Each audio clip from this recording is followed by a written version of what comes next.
Hello, hello, hello, hello, everyone. Good evening, good morning, good afternoon, and good night to you, wherever it is that you are joining us from. Welcome, welcome, welcome to another discussion that we have here on Track and Feelings. We are indeed live, and tonight is going to be spectacular because we are doing a joint grouping tonight, definitely. And we have a special guest that we really, really love Track and Field. She is an avid fan of Track and Field, and therefore we are excited about this. We guarantee that tonight is going to be great. And I promise you tonight that I will be on my best test of behaviors for sure. Good night, Ali. You are early to class. I love to see that. As you come on in here on Track and Feelings, please like, share, and subscribe, and also share to persons so that other persons can come on in and engage with us because tonight is going to be great. Tonight is going to be fantastic. We have a few things to talk about. Hey, Sandra, welcome, welcome. Hey, Sandra, you're early tonight, I'm sure know why. But yes, tonight is going to be spectacular. Tonight is going to be great. And we indeed are planning on having a wonderful live tonight as we talk about the favorite thing that we love, track. But here on Track and Feelings, we talk about track with our feelings and we discuss it as avid as we can be. And we discuss it as real as we can be because, we here are very real. We here are representing the 876 over here, even though we represent straight across the board, globally, worldwide, track and field. Track and field is indeed a fantastic thing and a fantastic sport to be a part of. And therefore, I am happy to be a part of it. And I'm sure my administrators are also excited to be a part of it because I also know that our guest is even more excited to be a part of it. Hey, Zavian, what's up? How are you doing? What have been for your week? How have you been? We're good. You're good. Boy, Zavian with the dry We're goods. good. So, boy, that goods the dry master. I forgot to get like water for wet up the throat. Jermaine, what's up with you? We're there, no? We're there, we're ready. We're ready. We're ready. We're First ready. of all, We're let ready. me It's actually say, beat and teach. No, no beating tonight. Just a couple of All right, teaching. no beating, just No teaching. All right. beating, teaching. just teaching. Okay, we will see about that. We're We not will a see J3 about team that. to talk about tonight. So we're not beat Latte. Turn superstar. I mean, based on that, what we said, he dry summer, him dry, him drought, Jamaica drought, and him not even there, Jamaica understand it. Piece of We dry and represent the droughty, 860.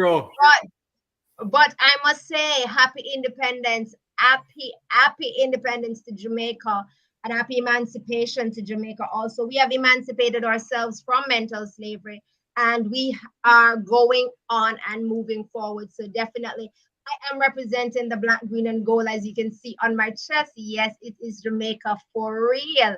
One, it's one country, one nation, one vibes. 876 always. I'm a nationalist. I don't represent the 860 as Zavian says. I represent the 876, right? Right, early to start the arms of us, No, no, We no. are Ready, tell that, ready. Ali. Yeah, but hard, but okay. Remember, we have a guest tonight, so we're gonna behave. I'm gonna be on my best behavior tonight. I'm taking off the comedian hat tonight. I Tonight I'm can't putting swear on for the myself. black. We just see how it goes. No, no. Ah, Me have a few beaten figure people, but them say me can't be critical if you're under 18 or under 20, got them are juniors. But let's go. all right, by the That's way, what being we as like you about said it. that, we must also say congratulations to the guys who went and represented 876 in spite of whatever obstacle they may have faced and all of that. So we are proud of you, and we definitely thank you for representing the Black, Green, and Gold. Thank you, Sunshine Girls, for representing the Black, Green, and Gold. Congratulations in winning that bronze medal. It's been 16 years of drought. It's been 16 years in coming, and we thank you for that. Also, the regular girls have been doing great. So we Tomorrow are morning, on. guys. Wake up tomorrow morning. The match is Yeah, tomorrow as I morning. was about to say, we are on for that to watch that round of 16, first game for the round of 16 for the regular girls. And we hope that as they hold their head high and fly the flag high, they will continue to do what they do best, and that is play football, even though we do track and field great over here. You know what I mean? So, all right, Them say must be Taya, on the behavior. let me help you. We have a darling of the sport. We have an analysis. So you wanted to my introduction for me? No, I'm just helping you because you won't stop talking. Come, let's go. All right. So tonight, everybody, we have a darling of the sport, as Zavian called her, in the great Miss Heather Phillips, who is indeed a track and field fanatic who wants the best for the sport and or athletes. That is the 876, but also for athletes in the global space. She says she is the biggest track and field fan in the world. You know what I mean? Everybody is the biggest track and field fan in the world, but I'll give that one to her because definitely she is a great fan of the sport. She considers herself an advocate for our athletes, and she holds a bachelor's degree in communication arts and technology from the University of Technology. She also holds a master's degree in sports management from East Stroudsburg University, and she is the founder for HP Track World Corporation. And HP Track objective is sharing the history and highlighting the athletes who are contributors to the Jamaica rich track and field legacy. So everybody here at Track and Feelings, let us forgot something. Yeah, you forgot something, Latoya. She's also an avid fan of this podcast. Listen to me now. Listen to me.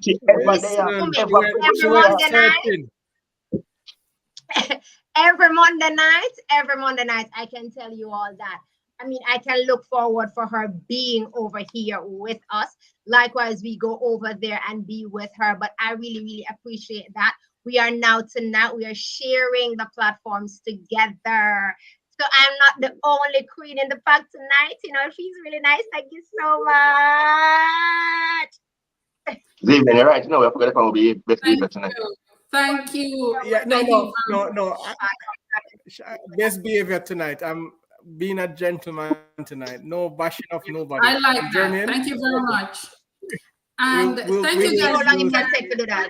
Thank you guys very much for having me. Latoya, that introduction. Wow. Thank you very much. And it is right. You know, I have a long yeah. Oh wow. I went researching. I wrote one. Wow. See? I have it on paper. So but don't worry. I'm waiting. I'm listening. No, I'm not gonna write it. I already say you're the darling of the pack tonight. And I must say thank you so much for pushing us into that level of research, because why man telling I mean we want to present you to the world tonight. When I did my research and I'm saying why J3 can do better, and we have these educated persons within our realms, why our associations, not because you're not only a field or association. I did my research. You write articles on different parts of sports in Jamaica, and I can't understand why our associations can do better, and we have persons that can help. Thank you. Guys, by the way, Zavian said he was not going to talk about J3 today. You realize the first sentence will come out of my mouth? No, but them are easy pickings. But they're part of the discussion, you know. They're a part of the discussion. Good night, Nick. No, I have the first question. You're not talking tonight, Tom. No, I have the question. I'd lead the discussion. So tell us about HP Corner. No, it's HP Track. No, you have HP Corner. Yes, I do. Oh, wow. You want to talk about the corner. Yeah. That corner is really great, though. I'm impressed. How did you find that site? Don't worry. And you have a few publications. Zavian is the researcher of the group. I'm impressed. And there's an article on one of our favorite starters. Who's our favorite starter? Female starter. From Jamaica or from another country? No. There's only one favorite starter. We'll compare starters. We'll compare a few of them. Tiana. Madam TT. Miss Bartoletta herself. And there's a particular article that I was impressed on. So and that means that you've been doing your research. So I went reading. Well, thank you very much. Thank you. So what was your question now? Tell us about yourself. What led you to sports management? All right. I have loved track and field all my life. And when I say all my life, from I was a little girl. A matter of fact, at my primary school in Red Hills, I got a track scholarship to St. Jago. And of course, I grew up with my dad.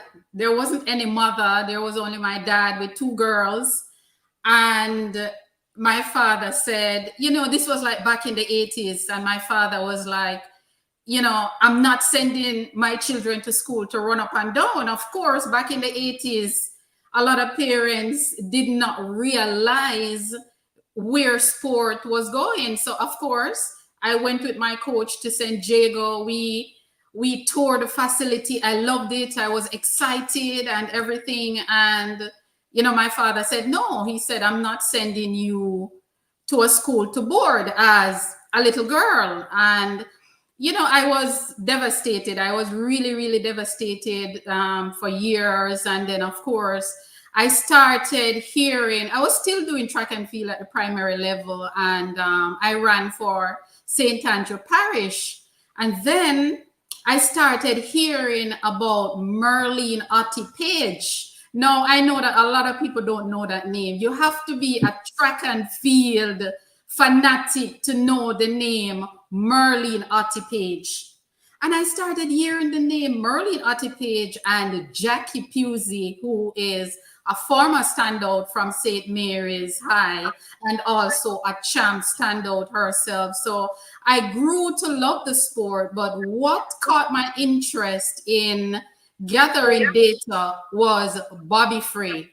I listened. Bobby Frey is my favorite sport journalist. That man, when he describes an event and give you the profile on an athlete, you are schooled. So Bobby Frey was really the reason why I get to love track and field and love it the way I do. And I used to write it down. I used to write down little information on paper here and there. And, and that's where my love for, and it grew. It grew. I mean, you mentioned a name a while ago. Well, Bobby Frey, arguably one of the greatest voices to touch radio, right? Us people with green hair can tell you who that man is. One of the best Kingston College voices. One of the greatest voices. I always tell people he was Hubert before Hubert. Yes. If you want to put it that way. Yeah. So when you hear someone say, my tutelage was Bobby Frey, I listened to this man. It is, as I said, it is like me growing up with Hubert. I listened to this man, one of the greatest minds. How now did that force you? Because you're one of the few persons in Jamaica that archive track and field, write about it. How does that now change your style of how you research, how you write, how you research the sport? Talk to me about that. How I research the sport, I'm going to tell you, just go back a little bit. When I was at UTech, I did a degree I started out in IT when I was at UTech. And of course, every programming class I go, I fail. And I say, something is not working out. I need to just give up IT. And then I was transferred to the program, Communication, Arts and Technology, which is a media program. And one of the things that we had to do a lot of research. And because I was doing, I major in journalism. So what I did, I kind of gravitate to every paper I wrote and the research that I did. I keep coming back to track and field. And I said, something, this is what I'm going to do. So because of my love for the sport and stuff, each time I was doing a paper, I researched something different about track and field. So one of the things I started to research first was our legacy at the Olympics. And then I started, and when I thought that our legacy started at the Olympic Games, I went a little bit more in my research and realized that our legacy started building from 1930 when we went to our first formal track and field competition, which was the CAC Games. And I realized that our legacy started in the field, not on the track. And then I said, I want to know some more about what's going on here. And I just continue researching the different competitions that we've gone to. And then another part of my research, I said, I want to know who the pioneers are. So I started researching the different athletes, and I realized that the real pioneers wasn't like Mr. Herb McKinley, Les Ling, George Rowe, and those people. It was actually as far back as Mr. G.C. Foster. So that was how I started doing my research. Each time I discover something, I try to push myself a little bit more to try and find out if there is more to this track and field story that we have. Okay, nice. Okay. Now I'm going to ask you about an individual because you said you go back far, right? And a lot of persons don't know about this individual's accolade in track and field. And maybe you know who I'm talking. A former premier of Jamaica, Mr. Norman Washington, man. Oh my God. Wow. That man dominated boys champs for Jamaica College, breaking work records. He had a champs record for, I think, maybe 20 years that was broken by his son, who went to Monroe College. You see, the reason why I bring up this is because Brother Zavian is the researcher of the group, right? No, I have an athlete for her now, and I know this athlete. Oh God, you guys are going to kill me now. I have an athlete personally, and see if she can pull this name. I'm putting you there, George Carr. The reason why I brought the name up is because, as you said, many of us start with Herb Arthur from Arthur was at Calabar moving to Excelsior. We started there, but when I started to research the sport, because I love the sport, I'm a very avid I'm the field events guy of the group, if you probably know that.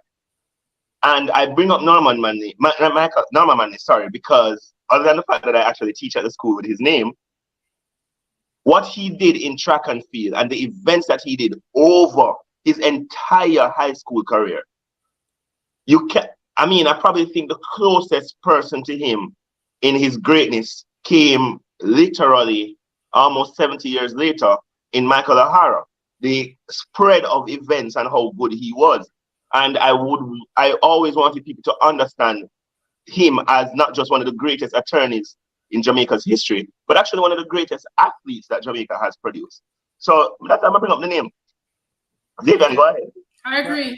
Well, I only have one athlete, and let me see if I can pick your brain. The reason why I love track and field, because I was privileged to be the next door neighbor for an athlete that most persons don't really speak about. George Carr. Yes. Have you ever heard the name? Yes, I have. You're right. The thing is that, a lot of people, especially, I don't want to say younger generation, but the younger persons don't know him.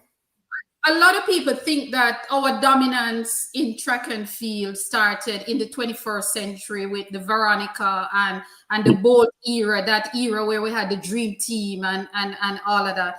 George Carr is one of Jamaica's, I think he's also, is he a KC old boy also? Or is it Woolmans? I don't think it's KC though. I think it's Woolmans. I don't remember. Yes. Okay. Yes, I do know the name George Carr. Yep. Yeah. He's on my list. That was my neighbor. His sons are like my best friends. And when he passed, I was like, okay. A lot of people didn't give him the credit that he deserved. That's true. That is so true. So my question, because we're dissecting your life, but just my question though, because we want to go into the meat of the matter. There's so many stuff going on that we want to talk about. My question is, with your platform, with your know-how, your skills, your educational background, how do you plan to shape, effect, and affect track and field? A very good question. I like that question. My idea is, and I have the blueprint of my organization on paper where I want to help to shape Jamaica's track and field from an amateur to a professional, because we're no longer amateurs. We are still operating like that, but we are no longer amateur. So my organization is really to give the athletes their big up, give the athletes their flowers, give the athletes their glory, because I don't think that we're celebrating our athletes enough. So that is one of my main things. Another thing that I want to do is to help from the development phase, because I realize that we have this style where we are very reactive. We're not proactive. So the development phase, we do not spend a lot of time on development. We don't support the athletes. We don't give when they are in need. So when they're running barefooted, we don't care. If they can't find lunch money, we don't care. So my organization will help from a school standpoint. And when I say from the school, it is not about helping individual athletes, but helping schools to convert their PE department into a sport department and bring them to another level like some of the biggest schools, because we've had champs has been going on for more than 100 years for the boys, and for the girls more than maybe 60 years or so. And every year you go to champs, you hear the same names, you hear the same schools. What about all the other schools that we have in Jamaica? So the idea is really to help schools to convert their PE department into a sport department and show them how they can generate revenue in order to have a sustainable sport department. And of course, more goes with it, but that's the main focus. I'm going to butt in there, sir, because like I said before, I am the educator of the group. You know that. I work at a high school, which does not get the funding, does not get the support. Like, I'm not going to call him because I went to a traditional school, so did Mr. Zavian here. They don't get the funding like the schools that we went to. You know, I know Zavian school right now, Kingston College, probably the proudest set of young men or men overall that walk. Okay, all right, hold on there, Jermaine. Let me clear up, and I want to give flowers to my original high school. I went to Teachfield High School first. And due to circumstances, I walked into Kingston College. Big school. You went to the school with the richest Jamaican man ever went to. All right, so you still had props. You were good both ways. But the reason why I bring it up is I will see there are young men who go to my school. I talk to them all the time. They're very talented. But you knew if they had a gym, a proper field, proper spikes, they would have been just as good as some of the other guys who go to the traditional schools. And we see this a lot also with the traditional schools. We've seen this a lot with the traditional schools where they will see a talent that goes to a Norman Man, that goes to a Holy Trinity, that goes to a school, a Morant Bay High, that goes to one of these schools that are against it, that nobody sees. Then they take them, and that athlete becomes that school. Just like one of our chores, they couldn't figure out which high school he went to and give credit to Casey. He didn't go to Casey. But you know something. All right, let us look at it now. And this is one of the things that I want to help the schools that are less fortunate with. But look at this from a parent point of view. If I have my son or my daughter, and they are at a school that doesn't have the resources, and they have the talent, and a school said to me, okay, send your child here and we can help to develop their talent, I am going to take that opportunity. And this is why we need to get all the schools that are interested in sport to a certain level so that the children can stay there and build and work on their legacy. But naturally, it is a natural reaction to go where resources are if you want to get to a certain place, So you know, we kind of have to understand why some parents would move their child from that school to this traditional school because they have the resources. So, but HB, quick question though. Hold on to. Let me knock Jermaine though. Are your school willing to take help from persons who want to help though? And that's the problem that we're facing. No, because what kind of help? Most principals want a financial help. When I can know the know-how of a school and be able to scout a one talent and say, guess what? We're going to push through for you. We're going to make sure we might get you into a D3 college. You run the first year in a D3 college abroad and say, yo, we're going to put you up and help you to get to where you want to go. But most persons here want a financial help where most of us can't. I have networked so much now that I can take an athlete here to the States, get them into a college. You might not get a full D1 ride, but I can get you here what you'll survive, do the tracks, get your education, make your money, decide if you want to take up your family and everything like that. Most persons don't want that. But here's a problem that comes with it, Zavian, because how you're explaining it, how I would explain it, how Heather would explain it, how Latoya would explain it, how anybody who is affiliated in any way to the sport will explain it to most of these youngsters, they will come. Here's the problem. Those who are explaining it don't explain it like that. So you have a youth who goes to, I can't call my school name because I work there, that goes to Norman Manley, very talented youth.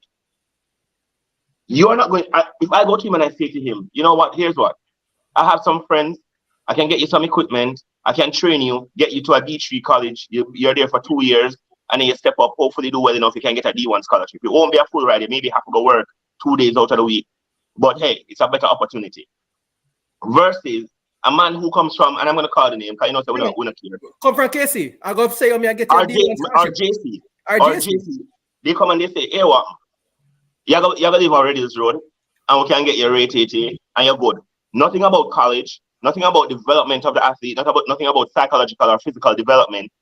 But a parent who can't even read past a grade 5 level hears what they want to hear. And that's the manipulation of many of these agents, many of these coaches. They can manipulate. And this is why you will have a youth who will leave a non-traditional school, leave a country school, go to one of the big 3 or one of the big 4 schools. And then you hear nothing about him after champs because he was manipulated into believing champs is the greatest thing ever. And this is why most, apart from maybe Michael Frater, none of the men who go traditional high school have Olympic medals to that level. And we're not talking about the rentals now that went 1 year and come back. And I can put there, it maybe Leaford Green is the only KC one that went on to represent Jamaica in the last decade. In the 2000s. Yeah, in the last decade. Everybody fall off. You see about is William Nib. Rashid Broadbell is from Woiwoi. Tajigi is from Papine. Hansel and Omar are rentals. Orlando Bennett spent 2 years at Calabar. They're all of these guys are literally non-traditional guys. Oblique Civil was 1 year at Calabar.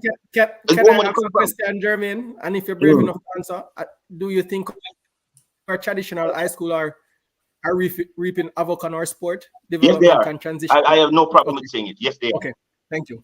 Because the problem is, take it, you know this, Zavian. I went to Ireland, I can tell you this. These schools that have the money comes to these schools to glorify how successful they are at high school accomplishments. How much time do you win champs? That is what it is. And there's nothing of greatness outside of that. So when a coach goes to Usain Bolt, and because we all know the story by now, Usain Bolt was supposed to be at Jamaica College. And I'm saying, you're staying at William Nib. If Usain Bolt went to Jamaica College, he would have been another Andre Wellington. Well, we don't know that for sure. Because remember, This is 2002 there. All right. Come on. Based on what the coach back then would have done to Usain Bolt, we would have a Usain Bolt. Because Michael Carr, okay, so Michael Carr, we saw what he did to Sekou. Exactly. Sekou run. You have Sekou, you have Winston Barnes, you have Usain Bolt, you have these guys from class 3 go all the way up to class 1. And you're telling me Usain Bolt was only going to run a 2-4 at champs? Of course. Remember, it's called where else would you put him? In those days, he would have been running 1, 2, 4, 4x4. And maybe something. Remember, Usain had to fight to run that 100 meter. No, hold on there. We're not talking about the 100 meter. We're not putting him in the 100. We are putting him the 4x4 relay. He's going to run the medley to end of champs for JC. He's going to run his event. He'll be running all the events that he's capable of doing. William did was his blessing. It was his blessing. All right. Let us remember Andre Wellington. And this Andre Wellington ran the 100. Hold on, guys. Hold on.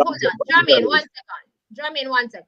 HP, you were saying something? And this is why we who understand the sport, love the sport, we need to find a way to get more schools at a certain level. We need to help them, because whatever I am going to do, I am not going to charge them. It is going to free. The thing is that we need to have workshops for these things. We need to teach school how they can convert, as I said before, convert the PE department into a sport department, what they can do to generate money to fund their program. Alumni is a big revenue generator. Only a few schools, and if you look at the schools that are doing well at boys and girls champs, most of them have very strong alumni. A lot of schools don't have what KC, Calabar, Wolmer's, JC, Homewood, you under school, and those schools they don't have it. So we have to help them, and that's one of the things I use Petersfield as my model, because guess what? I cannot recall any athlete that left Petersfield and has gone to any other school, any top athlete that has left. What has Petersfield done differently in order to bring them here in the last few years at champs? They started with a one athlete and then build themselves and wherever they get help, but people need to know how to get things, and this is what a lot of the schools don't know how to start. They don't know how to get their community involved. Community involved is very, very important. But you looking though? 1 second, Jermaine. Bring it on that. Nah, you're lucky. Just a second. We are realizing that it is not just the schools that is under-resourced or is not capitalizing on how to build their community, because we've seen on the senior level where the organizations is also not capitalizing or getting themselves funded in a right way. And this is not just on a track and field level, but we're seeing this right across the board. I mean, we're seeing this happening in JFF. We're seeing this happening in the Netball Association. Track and field, not to mention that, because J3 and JOA ever fight battle, ever fight war. Don't know. But I mean, how do we, what do you think it is that we need to do to sell the jersey them? Something. Can I answer your first question? Funding. 1 second. To gain some funding that will in return help the schools and also the athletes. All right, I'll go up to Zavian.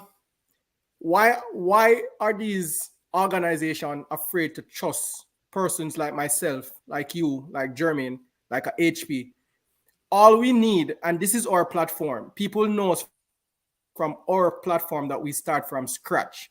If I go to J3 now and say, let me help you be a part of your organization, I have enough knowledge to navigate visa restrictions, travel itineraries, how to book tickets, how to get it done. I just want to do it for free, but they're not allowing people with the education and know how to do it because everybody believes that we're coming to take the money.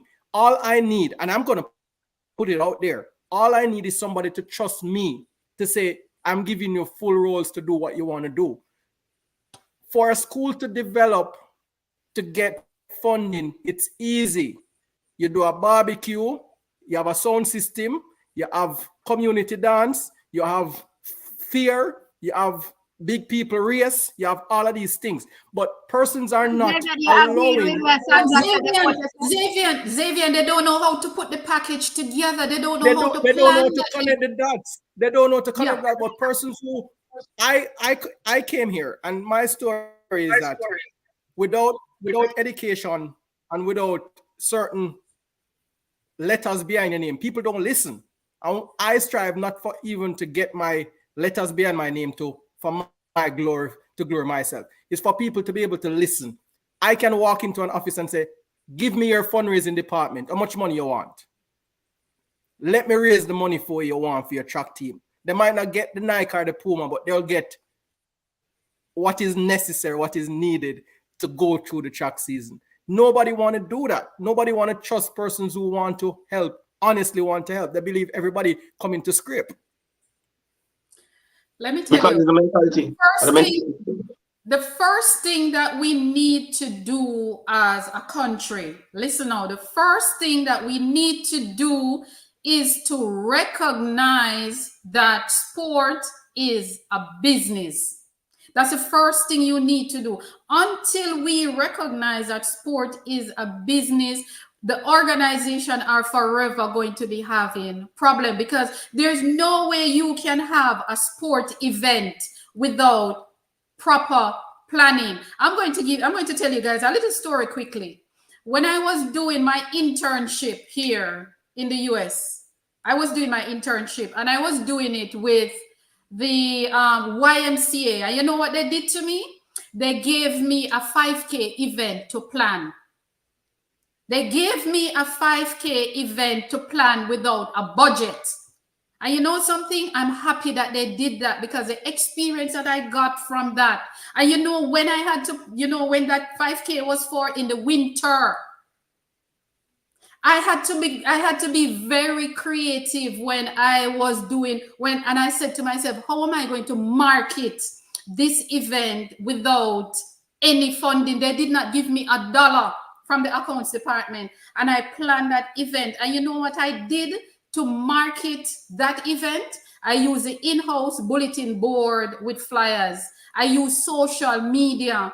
You know what I did? I get some of my classmates and we walk the community and ask the business people if we could put up the flyers in their business place, and they said yes. You know how we had to get refreshments? I walk and beg the stores them. I tell them how much water I need, how much juice, how much that. So the thing is that a lot of times people do not know how to put the dots together. Planning an event, the components are a lot. And the thing is that one of the things that annoy me, I don't know why Zavian even mentioned it, but I hate to see us having track meets with a handful of people in the stadium when we have some of the world beaters in track and field, and we don't even market the events to get people to come out when we have all our top athletes competing under one roof. I would first, I want to take a knock at the athletes. The athletes don't market us very well too. And me gonna knock the athletes them hard tonight. We have a product that need, and we are suffering now, and it's a topic that will come after Budapest. We can't transition from high school into pro. We can't do it. We don't have a platform. We don't know how to do it. And it's been shown up now. All our pro athletes went to under 20 and we get beaten bad. People who want to go pro get beaten bad by some high school athletes. And you're saying that you're pro. We're not transitioning because the sample size has gotten so big, we are realizing that we have fundamental problems. But it's a process. It is a process, and I don't think that we are patient enough with the process. I think we are rushing the process. And I think this is what is causing a problem. For if you look at, I don't know how many of you people look at this data, but look at the data of our athletes who have gone on to do big things in track and field. More than 80% of them went to college.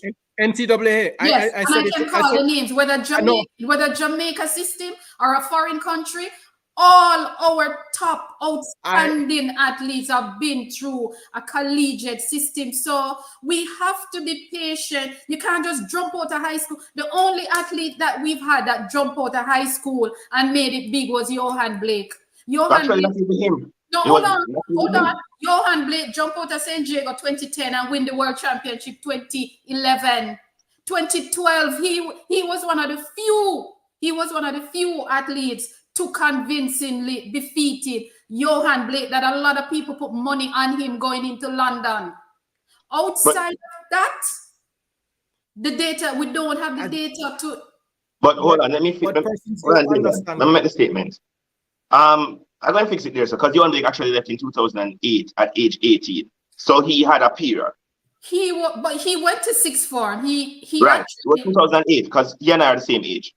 So here's the thing about it that I'm going to say that is weird for Jamaica, because this is what is causing us the problem. Jamaica over the last 15 years has on average the youngest cohorts of medalists. What do I mean? On average, most of our gold, silver, and bronze medalists are of the age of 22. So Shelley, Usain, Johan, most of these guys are young. Asafa Powell broke the world record when he was 21, 22. Veronica Campbell already won a silver medal at the Olympics at age 18. Sharon Simpson was in an Olympic final at age 20. We tend to have the best cohort of young athletes. Yes, I'm a year older than him or something like that. So that's how old him is. So here's the thing about it. How old are you? 34. Jermaine, you see the problem that we're having. You see this sample size that we're using now. You see that sample size here. I would have to give it a few more years to even analyze it. But here's the thing, no. Listen. It's the first time we've been winning gold medals in certain events. So give it that time to see if it get up again. You have to give it that period. That's what I'm saying. I'm going to finish the statement. Even though we have had on average most of our gold medalists being of the younger cohort, number one, they tend to last long. Number two, they were exceptional when they came in. Minus Shelley and Fraser, at the time she was Shelley and Fraser, all of these athletes that you saw make the transition and become champions at 20, 22, 23, they were stars who went through a system. So Veronica Campbell, she did it at 18. She went to university. She won NCAAs. She came through the system. Sharon Simpson, even though not winning at champs, was always thereabout. She came through the system, was at UTEC, did all of this. All of them. Asafa Powell came through the collegiate system. No, but if you even go way back, Jermaine, and look at the Sandy Richards, the Merlene, Artie, Juliet Cuthbert, Bert Cameron, they went through this year, Jermaine, while being in college. The only two that didn't were Usain Bolt and Johan Blake. Usain Bolt was professional from the age of 17. He went through 3 years, which was his collegiate run. Johan Blake, between 2008 to 2011, went through 3 years, which included a ban, which included developing, they went through the process. The problem with a lot of these young guys is this. They want to be Usain and Johan and Shelley without Usain, Johan and Shelley work and commitment. All right, so Jermaine, my problem is, you see the mental fortitude of these athletes that have gone pro. The only medal that I see Jamaica getting within the next 4 years is maybe a Wayne and what's his name? Hibbert. Because none of our sprinters, the jumper. We have none of our sprinters, apart from Kevona, which is going through the system, and a few other athletes. But our superstars from champs are not mentally prepared to go for the next couple of years. I will give Roshan a chance of making a move. No, Roshan, and this is different, you know. Mental fortitude is different and struggles different. Roshan don't go pro yet. But what is going to change when money is thrown at him? What is going to change? The sport, the perspective of life might change. Perspective of life may change. And that's what's going to happen to our sport in Jamaica. And until we fix it or put something in place that these athletes need to develop, I am not having a problem with an athlete going pro right now. As somebody come on our program and say, a 16-year-old can't make their mind up to go make millions of dollars. They are 16. They're not to reach the age of consent. They need to go through the system and develop their brain a little bit more. But here's the problem though, Zavian. Here's the difference. The guys that did it then, the Shelleys, the Johans, the Usains, you mentioned it, their mental fortitude was different. Here's the problem. And that's the These difference. Guys are living off of the accomplishments of the people before them. So Usain Bolt, even though he was a world junior champion, even though he was a world junior record holder, he suffered for a lot. He had to go through his suffering before he became Usain Bolt. These young guys are living off of the fact that they come from the same country as Usain Bolt or Johan Blake. They have the same coach as Shelley or Usain. That's what they're living off of. So the question then begs to differ is this. How do we get these younger athletes to have that mental fortitude? We have to change the system. All right. How do we change? What do you mean that we have to change the system? All right, let me go. We have to change your mindset. No, but that's the thing. The mindset cannot change unless the system is changed. Because as it stands, they are still living off of system. You are coming from Jamaica. You are a Jamaican athlete. That alone in the world of track and field is the biggest push that you will ever get. So that alone is a hype. Worse if they've accomplished anything at the junior level. The automatic mindset is you are the next this, you are the next that. What needs to happen is the Clayton twins, the Serena Coles, the Alana Reeds, the Bawashi and Cummings, the what's his name again? All of these guys need to now go through a system that pushes them and prepares them to a point that they can develop the mental fortitude. Because as it stands, they might live off of a hype that they have not earned. They are gaining off of what they have not earned, and they are accepting things for things they have not accomplished. Usain Bolt had to go through hell to get $1 million contract. These youngsters are getting it from 16. So the system will change. Okay, you get the money, you need to perform within 2 years or 3 years, or else the money will be taken from you. Something has to happen. Use my girl as an example. Use Kevona as an example. Compared to somebody that has just signed a contract. Use Alana compared to Kevona. You could have given an Alana $1 million contract, but not Kevona. And Kevona put in the work. Alana not put in the work yet, you know.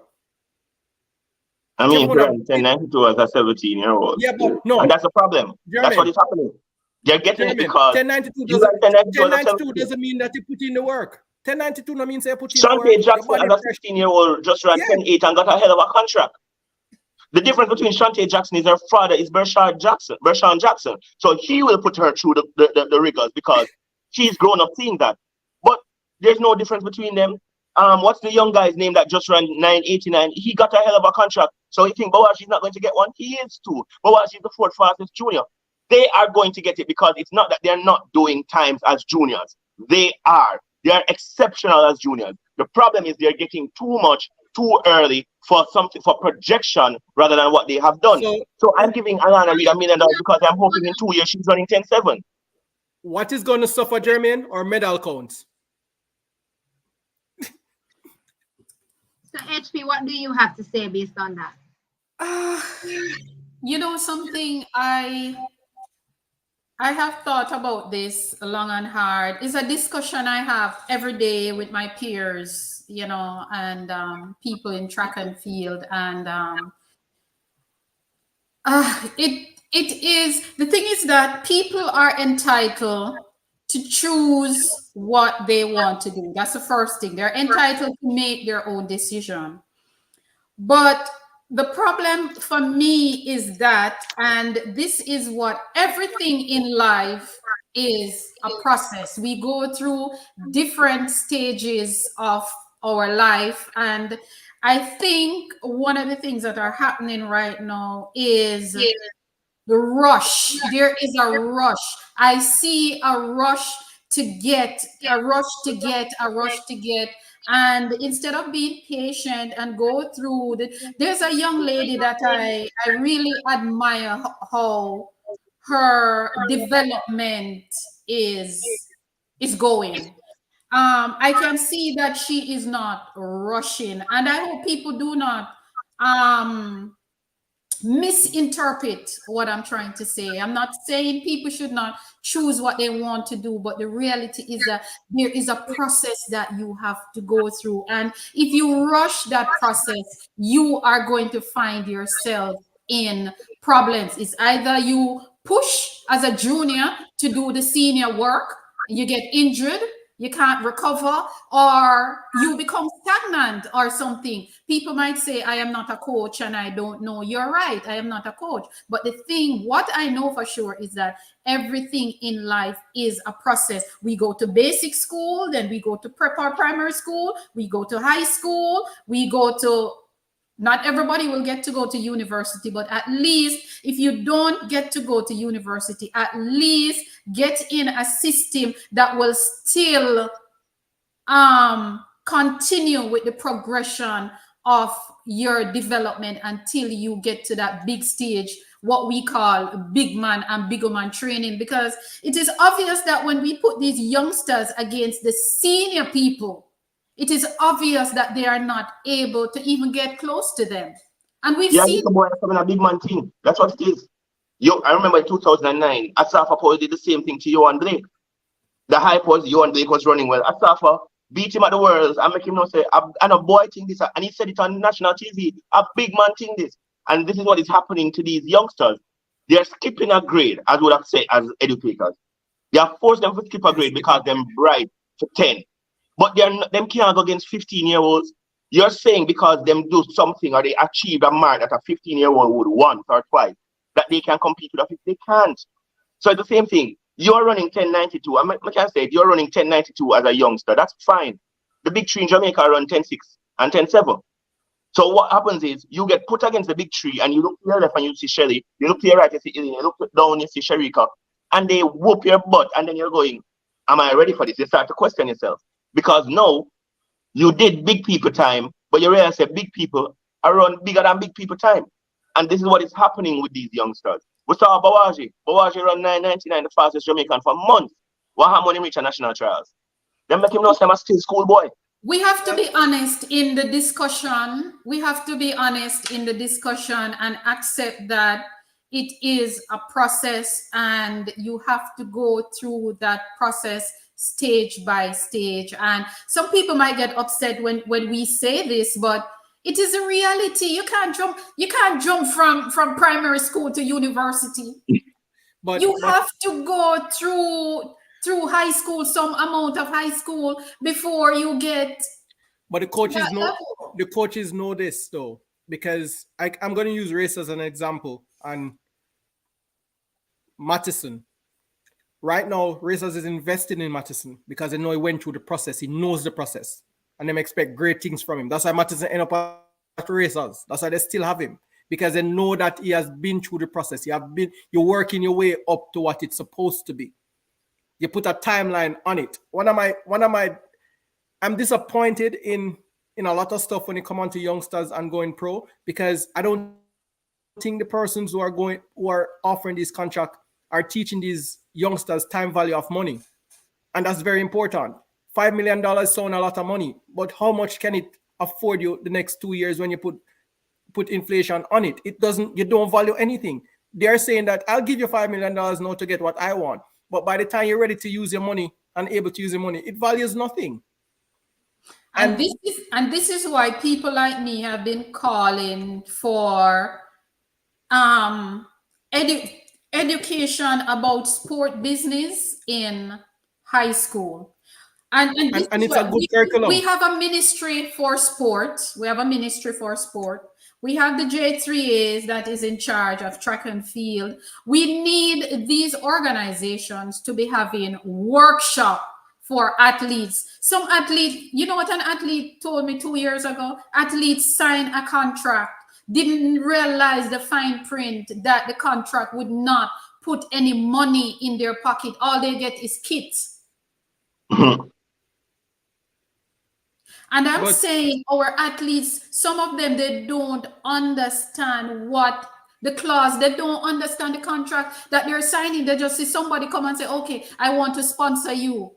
And I'm going to... What am I sponsoring you? And I'm going to blame the schools. And it is our responsibility to educate them again, because sport is a business. It is a business. So you need to understand the finances of it. You need to understand the laws. You need to understand the rules. I said it on our post a couple of days ago, and I'm explaining to them, J3 will not teach our athletes that part of the business because they are afraid to be shown up.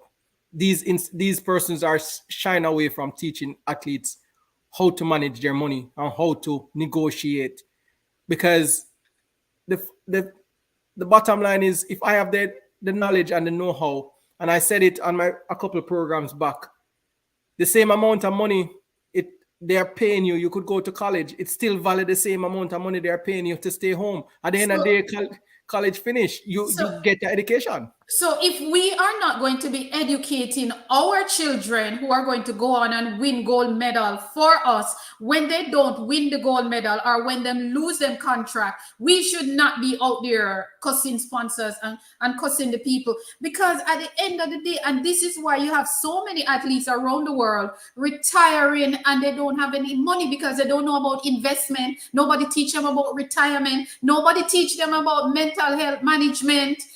Injury management, all of these things. So they just have this talent and then just let go. I can even go fundamentals and a basic fundamental. Bourage is 18.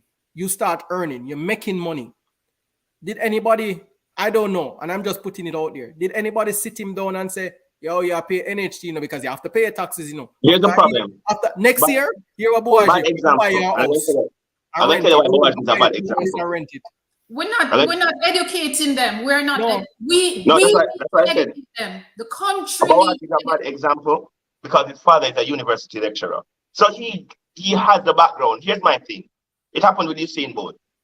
You can get the contract when you're young. That's fine. You need the right people to teach you. What was it? It was about a month ago. A friend of mine came to Jamaica. He works at ASICS. If you know what ASICS is a sport goods company, right? He was here with one of his friends. They work in the marketing department. You know what they said to me? They said they purposely try to give contracts to youngsters. Because when you're young, you don't have the sense. So they can manipulate you. So guess what? If I'm giving a youngster $5 million now, and I know that I don't have to give them $30 million in the next 5 years. This is why, Jermaine, this is why we need to educate them. So when somebody comes to them with a contract, they can look at that contract and say, but this is just for 5 years. What about inflation? What happened over the time value of money. Them so that they are able to negotiate their contract. They know what inflation. How many of them know what inflation is? Them here 100,000 US and them say yes. No, but and my thing is, I don't have a problem with athletes going pro, because look here, you can go pro at any time in your life. But my argument is, I want to know that my Jamaican athletes are educated enough about the sport that at the end of the day, they are doing what is best for them and they are not being manipulated. There's a problem. I think the athletes need the athletes need something like what the NBA has. And the reason why I use the NBA over all sporting associations, because NBA contracts are the only contracts that you know exactly what people are getting. What do I mean?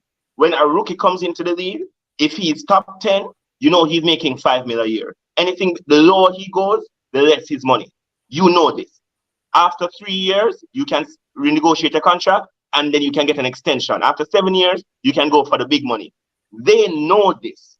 This is automatic. Once you enter the league, they are educated. Here's what the athletes need. They need an organization. They need a union that can say, you know what? As a rookie, the rookie deal, if you have run the qualifying standard as a junior, this is what your contract should be. If you have run a particular time as a junior, this is what your contract should be. If you place in the top 8 every year, you should be making this amount of money. Force the hand of the sponsors. The problem is track and field is so individualistic that even organizing is individualistic. So I am working for me as a 100-meter runner. I am trying to get the contract for me as a 100-meter runner. Usain Bolt proves that you can make $50 million as an athlete. What you need now is other person to say, how can I use that to get within that realm so I can make that money? Because you need a union. If you are a world champion, you should be paid X amount of money per year until you lose that title. All right, Jermaine, fundamentals. So we have, how many Puma athletes we have? In Jamaica? Countless. You can't count. Yeah, in Jamaica, we have 60% of that. How many is going to line up? And this is how I calculate it. So when I give Bouaji a Nike contract and Bouaji makes the national team, Nike could never pay IWF the marketing, the amount of money to broadcast a commercial. And so until people know the value of what they're wearing or what they're representing, they can negotiate their deal. Because the amount to run a Nike ad in any major events are billions to get that TV time. But when I put it on a young athlete and the camera has to put you on it, you are chump change to my marketing department by easy. You know how much money Nike make out of a J3A thing the other day, and Puma make off a J3A qualifiers the other day? You know how much money? Because the world have seen it. That's all they want. I could never pay TV advertisement. If you look at the NFL, that 30-second commercial or that 1-minute commercial on NFL finals are billions. Billions of dollars, man. But Nike realized that the third world athletes, or we call our third worlds, because they don't give the US athletes this amount of money. It's some change to what the US athletes get. US athletes have union. We can use this person to make more money than what we have to spend. So when I put it in the budget that I'm going to get 2 young athletes from Jamaica and pay them 10,000 US, guess what? That's nothing. Because I'm making back, it is cheaper. It's cheaper than what it is to market it on an advertisement. And this is why we have a responsibility. We have a responsibility to educate our youngsters. And I think even if it is not going to be a part of the curriculum in high schools, I think that individual schools maybe will have to do it. You have a sports team, whether track and field football, get people to come in and talk to them about retirement, talk to them about investment, talk to them about them being a brand, because they are a brand. The poor thing that they don't know these things. They don't know what they're worth. They don't know what they're worth. So they need people to come in and schools. And this is something that I have on my company blueprint, where I would bring people in to have discussions with athletes. What do you know about investment? When you start earning, even if you start earning from 17, what do you know about investment? What do you know about retirement at age 25, 30? What do you know about if you become injured and all these little things they don't know? They don't know them as a brand. They need to know when they pay NHT at 21, they pay little and nothing. Can I ask you a question, Heather? We can't blame them. We can't blame them because we are not anything. I'm going to ask you a question. Track and field is an individual sport, right? It's all about you, the athlete. The only other sport that I know that gets that level of attention as an individual sport is tennis. Shelly and Fraser Price and Serena Williams are both sponsored by Nike. During Serena Williams' peak, during the late 2000s, 2010, the mid 2000s, and Shelly's peak between 2008, well, we can say till now. During that time, from Nike alone, Serena Williams earned over $150 million. I don't think Shelly and Fraser earn 10 million properly. Now, is it because the union, and union for me is a big thing, right? Unions speak, even as a musician, unions is a big thing. You listen and you will notice that tennis players, as long as you make a Grand Slam, you make a particular amount of money. You literally see the chart that tells you how much each person makes. On top of that, women's tennis attracts, during the time of Serena's peak, women's tennis attracted the most attention. So there was a point in time that a Maria Sharapova and a Serena Williams match would get more than Roger Federer versus Rafael Nadal, because people wanted to see the women's match. We're in a point in track and field where the women are the highlight of track and field. Why is it that we are not in a position where a Shelly, a Sharika, Shakari Richardson, Adina Asher Smith can say, listen, if we line up, your pocket's going to have to bleed. Forget all 8 of us, all 5 of us in a meet together. Even saying to World Athletics, listen, you have to go up the prize money for we run a worlds, because this is the hottest field you'll ever assemble. Yeah. Why is it that we in the sport cannot realize that the power that is in money? Every European meet I see is sold out. An athlete is only making 15,000. Can I add something to it? And it just crossed my mind. These companies came into Jamaica and making money from Jamaica land. Exactly. And it's where you said the government and organization need to step in. If a Shelly, a Elaine, and a Sherika line up using a Nike brand, now you start changing the process, If you're coming to my national trials, which is sponsored by Brand Jamaica, because only Jamaica can wear on yourself. You understand? No, we're not giving any international brand anything. We're representing Brand Jamaica. You got to go blank. If you need your Nike to wear, if you need your athlete to wear Nike, you have to pay the fees. Money need to go in the cuff now. We need to get money. My athlete, it's your athlete, but in order for them to wear your brand in events, they need to start paying out of their pocket. And until we start changing this process, we're not going to get anything out of it. Because, and they won't dodge races either, because they make money every time they show up. Yeah, you won't dodge races because now your sponsor is paying for you to show up, because they're paying 5% to J3 and 5% to you. Because J3 is not allowing you to compete on Jamaican side. And not even J3. Jamaican government should be taxing all these persons that are doing business within our country. Because they're doing business here. So you understand when I said earlier in the program that until we understand that sport is a business, the sport has evolved, It has evolved. It is no longer amateur. It is a money-making thing. It is a business. It is a career.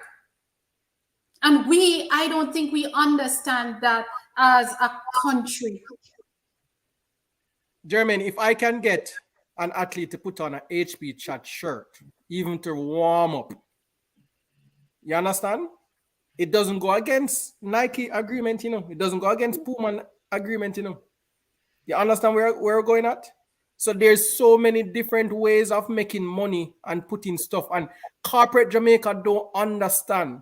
There are certain contracts that you can go in with these athletes that doesn't affect their primary contracts.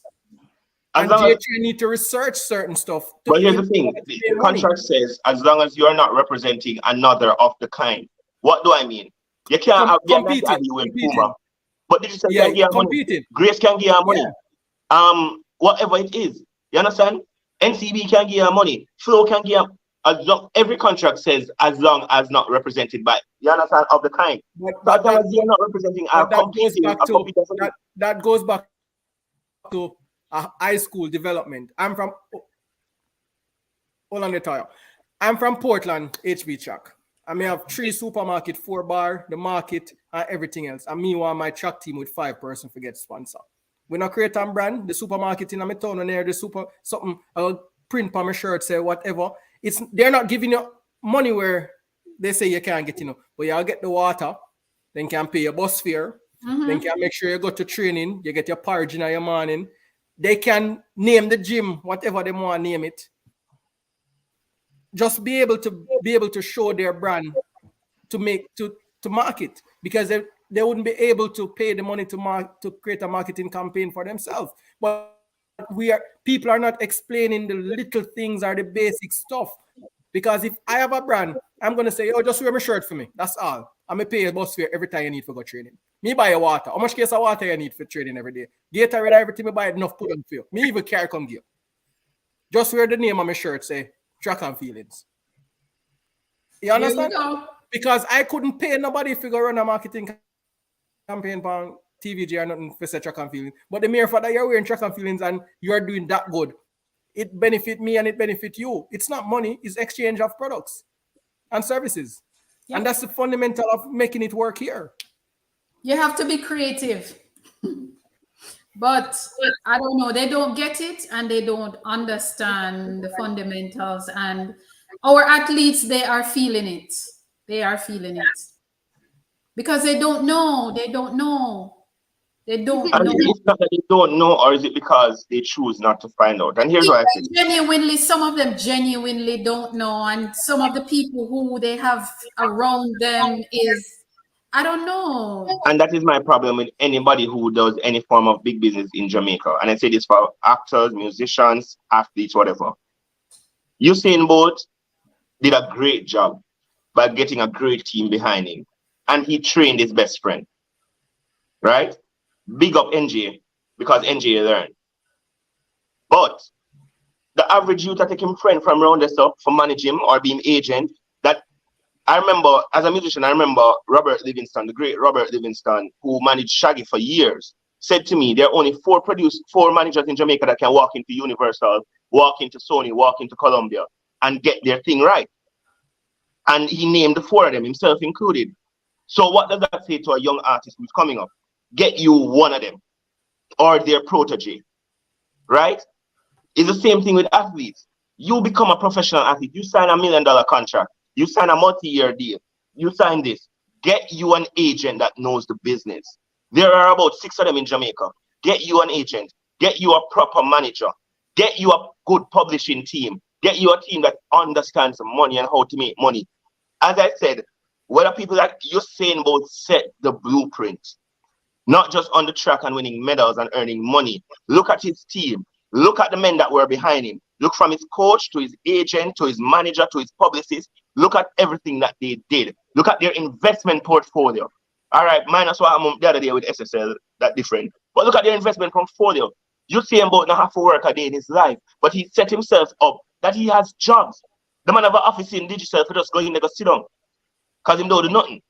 But Jermaine, these are the things when Jermaine, but Jermaine, go ahead, Tayo.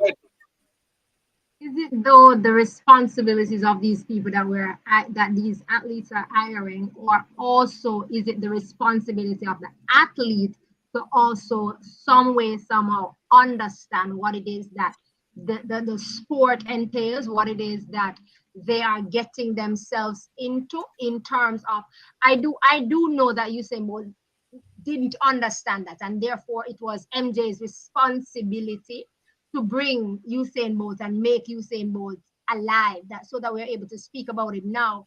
However, I also know that MJ in the same right educated Usain Bolt so that he could understand what it is that is required. So therefore, how do we get the schools to do what Zavian wants them to do? That is to teach them about money management, to teach them about what happens after you sign these contracts, savings and also investments and all of these things, because some of these athletes are not taking those classes, and therefore, even though they may choose the right agent and right manager, it still is not showing in the replication of what we are thinking it should be. All right. My take. Let me just answer that other question.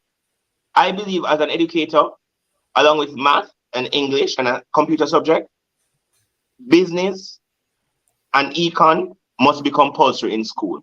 But Jermaine, hold your thought right there, so I was always a science student. Me just fall in love with accounts and love money now. but there's a fundamental. No, there's a basic thing now, and the ideas keep on running in my head. You have a POB SBA, you have an accounts SBA.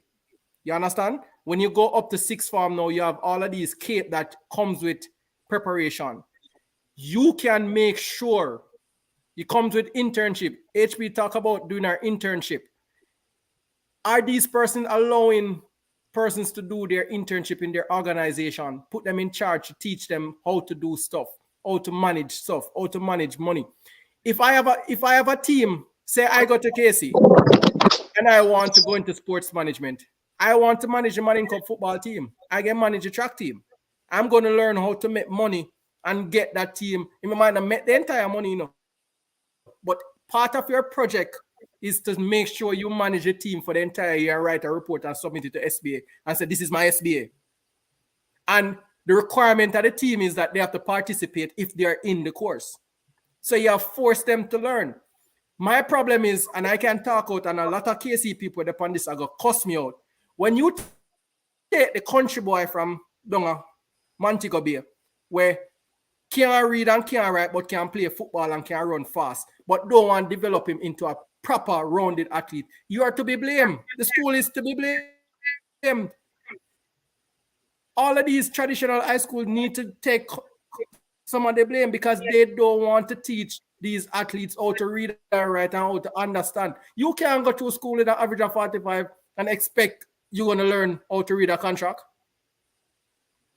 These are stuff that people must pay attention to. I went to KC and the only reason my friends run tracks is to get a scholarship. That's all they wanted. It was a means to an end. They never want to represent Jamaica or anything. But the few that want to represent Jamaica, make sure they get an education. Make sure they understand.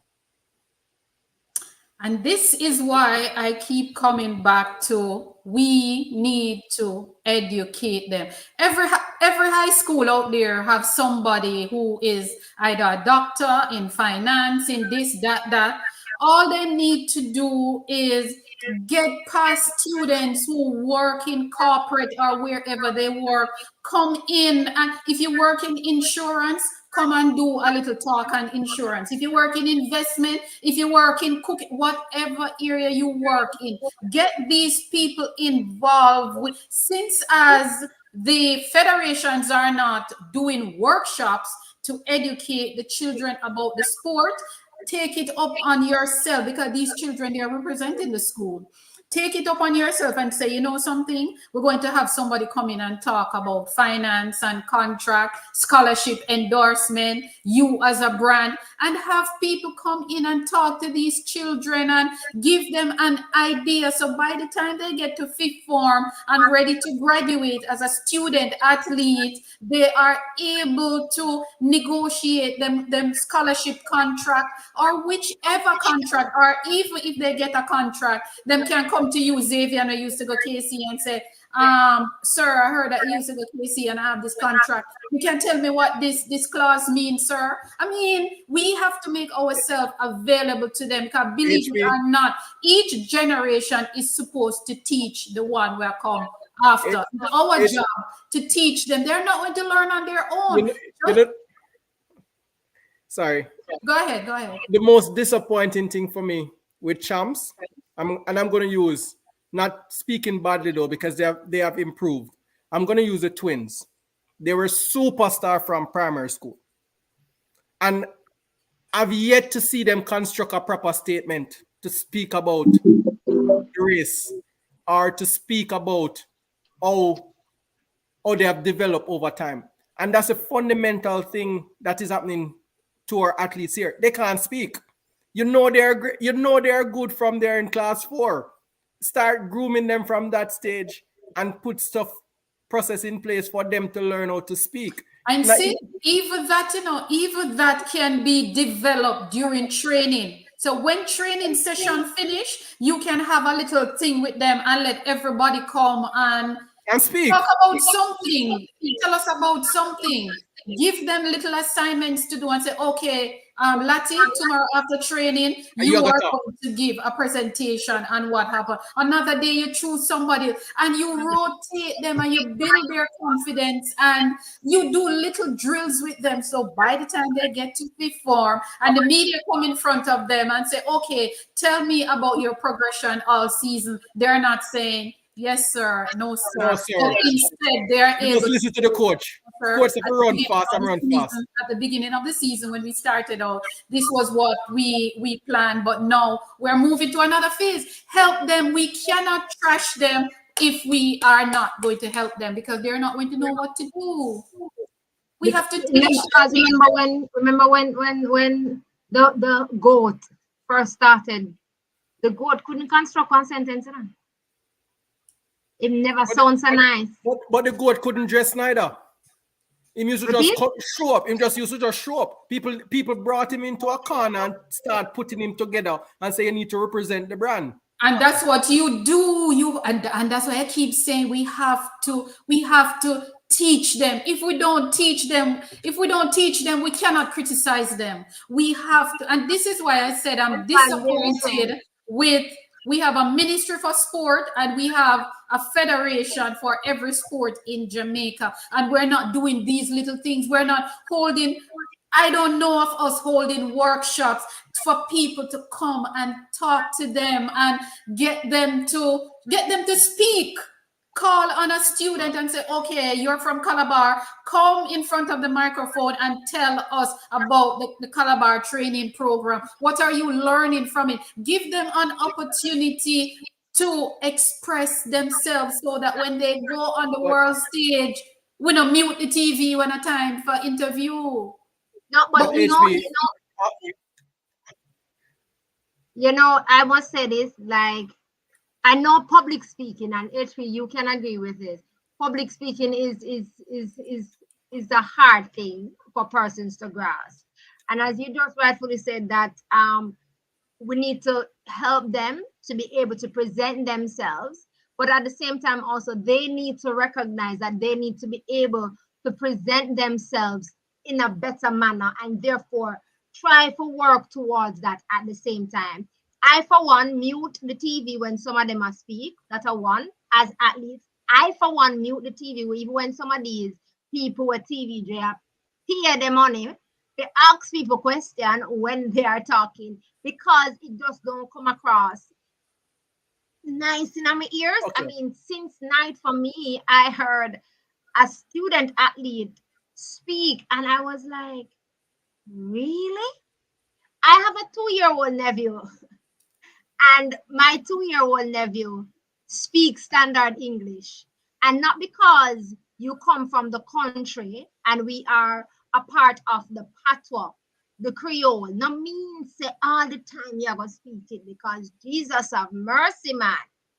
Some of them, it's not really so nice to the ears for true. They also need to want to develop themselves in public speaking and to do something better. My story is that I never like speaking any at all. I never learned. Not like speaking. Whatever. And my story is that I was a dishwasher and I wanted to become a bartender in a restaurant. And I said to my manager, you know, I want to become a bartender. And she said, but you don't like talking, you don't know how to approach person. You know what she did to me? Every morning I come to work, me and her sit down and she be the customer. And me teach. And then from she teach me, I won't shut up after that. But then the fundamental behind of it is that these athletes need to want to learn for themselves and want to develop themselves, and self-development is supposed to be important to them. And because they are not from that era. And somebody once told me that no matter what you teach them in a high school, they might go on back on the corner. I think if we bring the information to them and tell them why we are doing this, I think they will be open to learn. Because let me tell you something. I hated public speaking. And anybody who got to UTech can tell you, say, every course you do, you have to do a presentation. And let me tell you what I do. When it's time for my group to present, I normally stand at the back And you know what the lecturer used to do? Pick on me when it's time for question and answer. So you know what I did? I find anytime there's a presentation, I make sure that I learn the material to a certain point that any question come to me, I can answer it. And that was why I choose track and field. So I learned track and field in such a way that when it's time to present, homegirl is no longer at the back. I am at the front. Any questions come, I can answer to the point where the lecturer always say, okay, you stand up over here. So you have to help yourself, as you said, but we have to bring the information to them. And I hated public speaking. And let me tell you, UTech draw me out. And that was what happened. So UTech helped me because I didn't like it before. You know, but you're public speaking is a gift. I mean, you get in front of somebody, you just say, okay, I just need to speak and just get it out. You just find the back of the room and focus on something. And that is why it can happen in training. When training does exercise. When training finish every evening, somebody come and tell a story or somebody talk about something. Build up their confidence, because I think the problem with a lot of our student athletes, they are shy. And they think that they're going to say something and people are going to ridicule them or people are going to judge them. So what they do, they don't speak. It's just like you're in a classroom. And if the lecturer says something and you don't know, you're afraid to ask because your classmates are going to say, so you never know that? Or something that will, so we have to pull them out. And a lot of these things can be done during training. Training should not be just about running around doing 4-200 or 5-200. A part of it should be expressing, you know, them expressing themselves, talking, interacting, you know, verbal communication. I'm going to piggyback on that and use something from your interview with Coach Ines Turner just a couple of days ago, where Ines said in her interview with you, she said, you ask her the question what it is that she was afraid of when she gets on the track, if she wasn't afraid. And she said, no, she wasn't, because in training, she used to push herself to the limit, to the maximum limit. She used to push her body to that maximum limit so that she know that when she gets to the track, she's able to know that, yo, me come here to intimidate them, because she knows she was ready. And therefore, it is something that, as I said, training also helps. So if it is that we put the practice of teaching them how to speak, how to stand, how to the decorum, how to bring themselves in training, it will help. And they also have to take on to themselves that I need to better myself for me and not just for that. Of course, Kino, good night. A statement is simply this. And I can speak about this maybe as the only person here who has done this for the better part of a decade. The problem isn't the training. The problem is the system. And what do I mean by that is, these are things that you need to learn in your everyday classroom. The problem is we are expecting coaches and agents and managers to teach kids skills that they should be developing in school. That's a part of the school system. Ali, big up yourself, because we went to the same school, we graduated the same year. A part of being at Arden is you have to chat. I don't think you know a quiet Ardenite. You have to chat. It's a part of the system. You're able to conduct yourself so much so that we could go into, I got my first job at 16 in a bank. I could walk into a bank and get a job because we learned interview skills in high school. Jermaine. Hold on a second. We are training our kids to pass exams. We are training our kids not to be done. But the problem is we are not training them how to be proper citizens. Being able to do an interview isn't something you should learn from a coach. That's something that's in the high school curriculum. Okay, Jermaine, hold on there. Our HFLE class. Hold on there, HP. Let me give Zavian a minute and then we'll go to HP. Okay, let me tell you something, Jermaine. I went to KC for 4 years and I couldn't develop an interpersonal skill because nobody paid attention. You know how I developed that skill? I had to take it upon myself and join a sports team at KC. I had to step outside of the classroom. These traditional school don't business what you want to do. Then just want to see the grade on paper. I had to go into a sports system, and this is where sports come in to develop our athletes. I went into a system to develop my interpersonal skill because now I start work as a team, be able to talk, and you have to talk. You have to learn to speak. And I can remember going there, never taught none at all, but over the period of the season, you learn to speak, you learn to interact with people. That's what sports is for. So if your coach can't do that, and when the school hire a coach, if the coach can be good at teaching the hurdling, they need to hire somebody alongside him to teach you the other part of life, because most of the athletes that we have are dunce. I'm sorry, but we are dunce. But that's the problem. This is supposed to be from school. You need to learn this from school. That's the regular class. Go ahead, HB. No, I was just saying, don't call them that. It's a little harsh. It's a little harsh to call them dunce. What we have to recognize is that no generation can learn without the generation before. This is why we have parents. You understand? So my mother taught me I am supposed to teach my children. When my children start teaching children, and that's how it is supposed to be. There's no way you can just have children coming into the school, and granted, some children learn it at home. But you have to remember that these young people, they're coming out in the world innocent. Let's put them at innocent. As my grandmother would say, they don't know storm. So we have to teach them, and remember, these children spend a lot of time in training. So I'm not saying leave it up to the coaches. What I'm trying to say, the coaches can now develop a system in training where you say, okay, so we have training and we're going to do a little public speaking. Just throw in something else to make it kind of fun, because in your mind, this child is going to go on to represent the school and the country. So when training, let's say training finish at 5 o'clock, and you said to them, okay, tomorrow we'll pick Zavian to do a presentation. Choose whatever you want to present and come present it to the group after training. If you continue doing that, after a while, you're going to build his confidence, and other athletes, they're going to want to be a part of it, and they will look forward to doing their research, because guess what?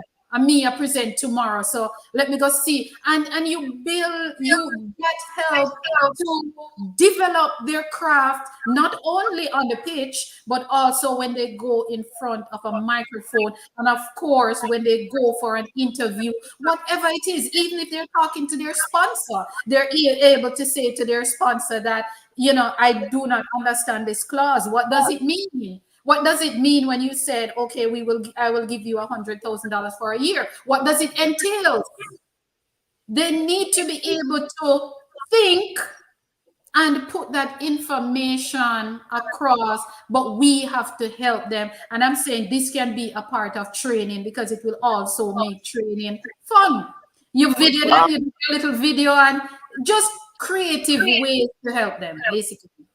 Fundamental problem, Jermaine. Fundamental problem. Most of these athletes that are traveling, and I've seen athletes that can't fill out a custom form, and they're traveling for the national team. They don't know how to fill out the form. I'm going to say fundamental problem. Because no one wants to say it. Me can say it as an educator. The school system fails our athletes. I said that already. You are a student athlete. Students come first. What you need to, the fundamental skills, your coach is tricky to train you to run fast. Sports is to help you to develop camaraderie, teamwork, them something there. Your individual skills are to be developed from your school. You do every HFLE class, every school does HFLE. Back in the day, we call it personal development. This is what it's supposed to do. The problem is, we have a bunch of teachers, and we can talk, and I want me as a teacher, so I can say it. We have a bunch of teachers who are more focused on getting these students to pass a class rather than skills because you are paid as a teacher based on how many A's and B's you can get, not developing the skills of these athletes, these students overall. So a student not being able to fill out a form is because they went into a class properly learning what they must do. Say 1 and 2 equal 2, 1 and 2 equal 3, instead of learning that they need to know to write their own name. Okay, That's a fundamental fault on the system of education in Jamaica. Jermaine, let me ask you something. As a teacher, as an educator, what kind of system do you use in order to get your students to interact with you, to communicate with you?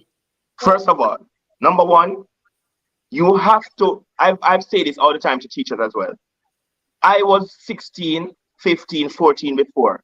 A 14-year-old has never been 30 yet. So I have to know how to get to them by going to their level to bring them up. I can't expect them to come to me. I'm a big, grown, tough-head man. I need to go to their level to get into their minds to understand how they think. I believe in psychology. And there's a reason why every college you go to, everywhere, all of us had to do a psychology course. Because the fundamental part is it teaches you how to interact with people. I can interact with a 15 or a 14-year-old because I was once 14, get into their mind, understand them. When a child is comfortable, a child is able to express, because regardless of anything, they're still a child. Once they're able to express, then you can teach them how to be more effective in their expression. So I have a child and they may not be able to talk about things. I find what interests them. Man, them all a reason. Eventually I get them comfortable. Then I say, okay, do a research on this and come back and come tell me what you learned. When they come back and tell me what they learn, I use that information and say, okay, now tell your classmates. You develop these skills. That is what a teacher does. That is the first thing. And that was how I was taught. Alicia there, Alicia, I watched the program. Alicia and I went to the same high school. That was how we were taught. So therefore, the problem is we have not developed a system right across the board that teaches students to be more productive people in society.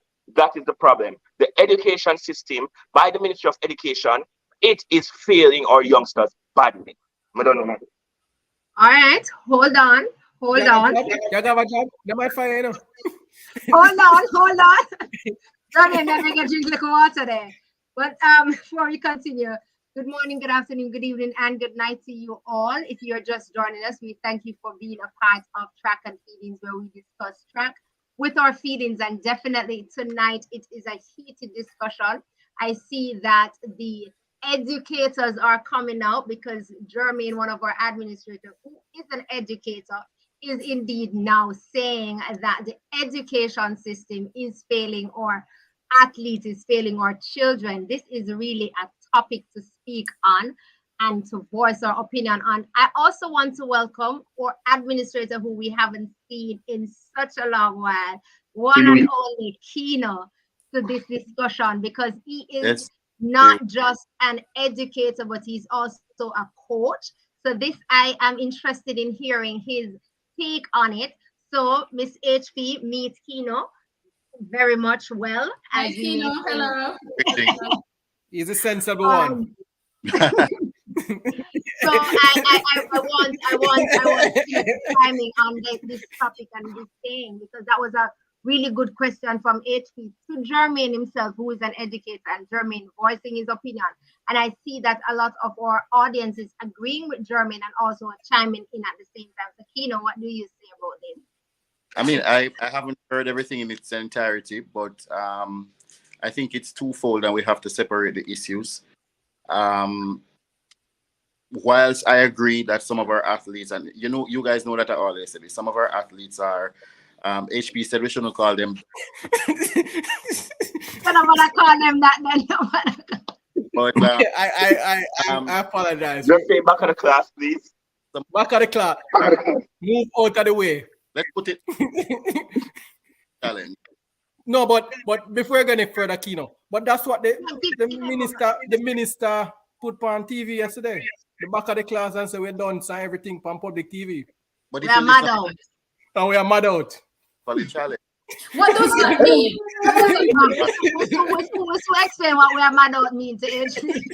Kino go explain it to you. Kino go explain it to you.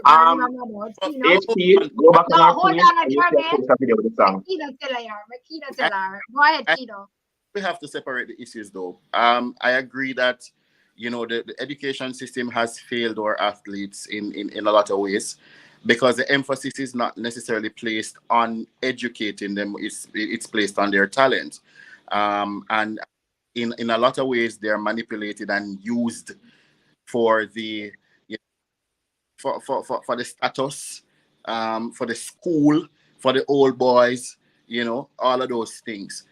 But this is where I disagree with Jermaine, because I, as you guys know, I worked as a coach, and in my training, we were told that coaches aren't teachers in the traditional way.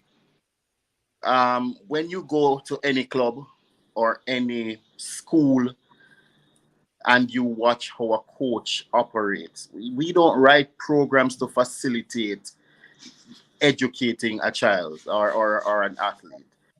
It is incumbent on the coach to use his or her discretion to fill in the gaps.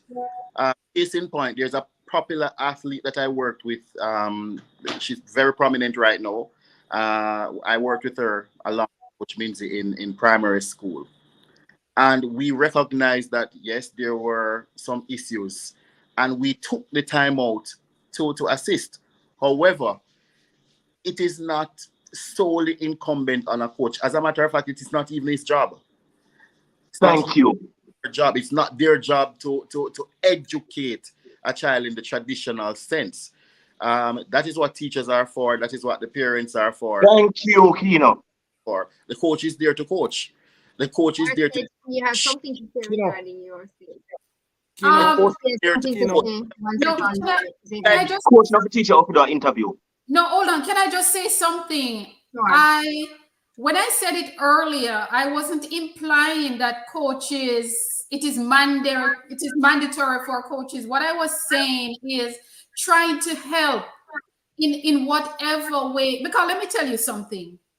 In the back of my mind, I don't know if I'll get to live this reality, but one of the things that I want to do is to have a training club for middle and long distance. We don't want no sprinters there.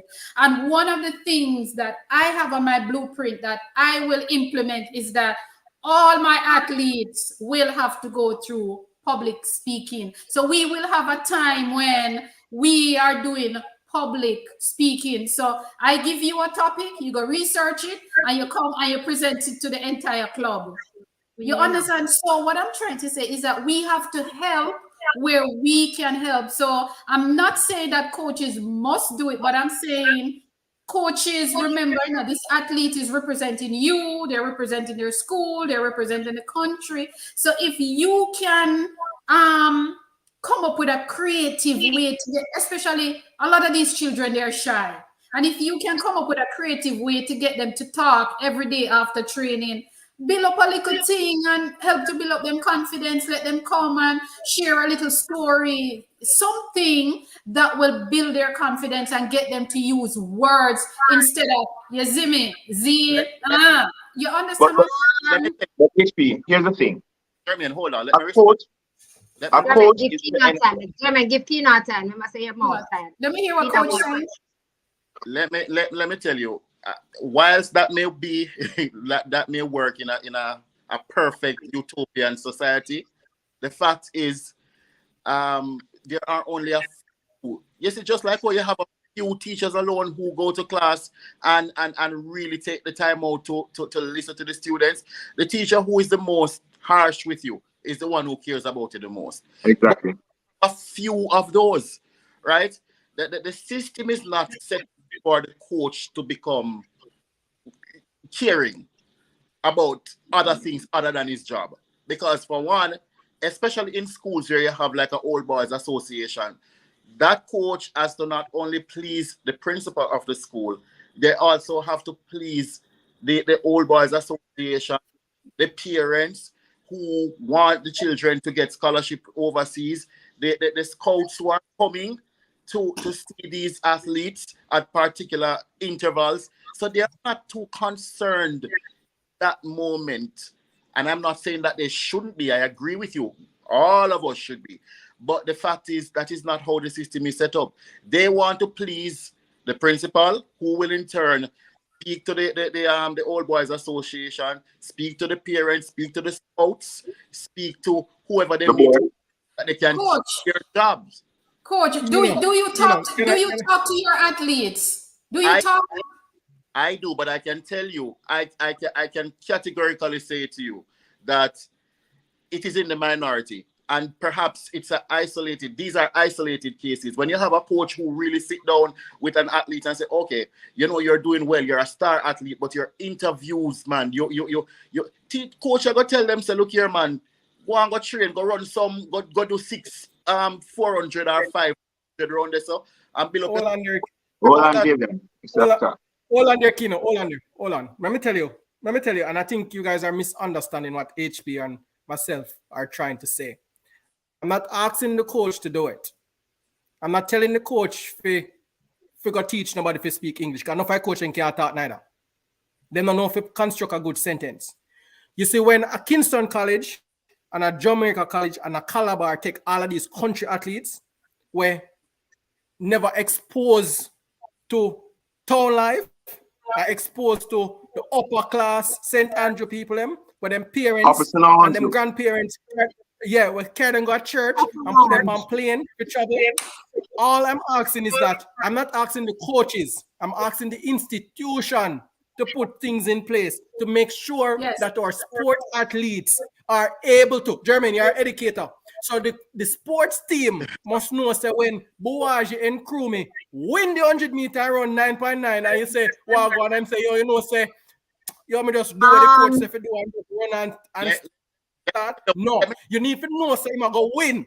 And say, Buwaji, when you get the interview, let me help you construct the sentence to say, listen, I give God thanks first. Simple sentences. Use simple words.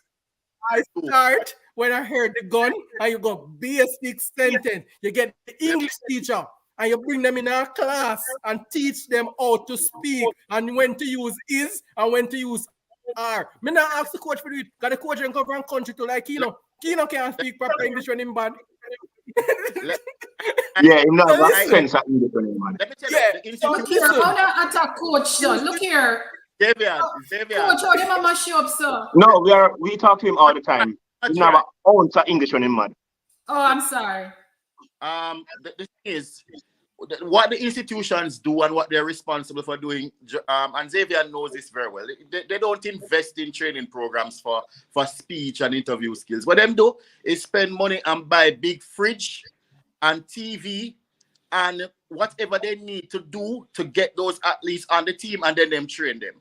No investment in anything. So this is why I think a lot of the high school coaching team should have a female on the team, a mother that can help with this kind of thing. So you see, when like the coaches rough them up, it's like when they rough them up and say go run 200, and when he has a boy coach and you say, look here, man, go run.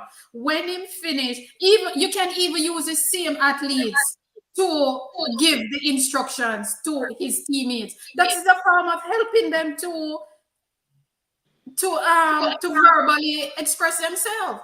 You know, I don't know. To me, it is simple, but I understand where you're coming from, coach. But at the end of the session, when you're talking to your boys, everybody stand up and listening to you, give them the pep talk. At that point, you can say, all right, you give the team a pep talk today. Yeah, but I'm a different type of person, though, because I speak well. And I'm able to speak well because I'm well learned. But in terms of, you know, what about most people... Put it this way, the emphasis is just not on that. I know. One second. We are trying to change the emphasis, Kino. We are trying to change the emphasis. Yeah, we're trying to change the narrative. We're guys, trying to change the system. We're trying to help. Let's give a perfect example. We are not Steve knocking, Francis. we are trying to help. Yeah, One example. Right there, so. Steve Francis. What coach? What you just say, coach? Mr. Boss, you see everybody on that car. Mr. Gale. Remember that side up on them board, you know. Anyway. Remember, all right, go ahead, Jermaine. No, say that, HV. Please say that, HV. Please say that. Say, remember, I sit what? You want J3 breaking news? You call Latoya. Yeah, man, Latoya up on the board, man. What you saying to me? But Lati, so we have to go direct the questions to Lati now then. What are we doing? She's going to diplomatically decline. To fix some of these problems that we're having. Right. Up there.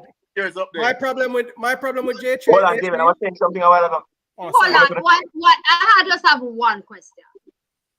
And I want all of us to answer it.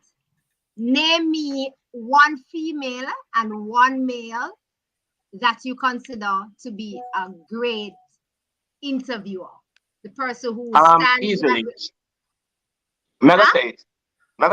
Sherika Jackson is one of the best interviewees I've seen.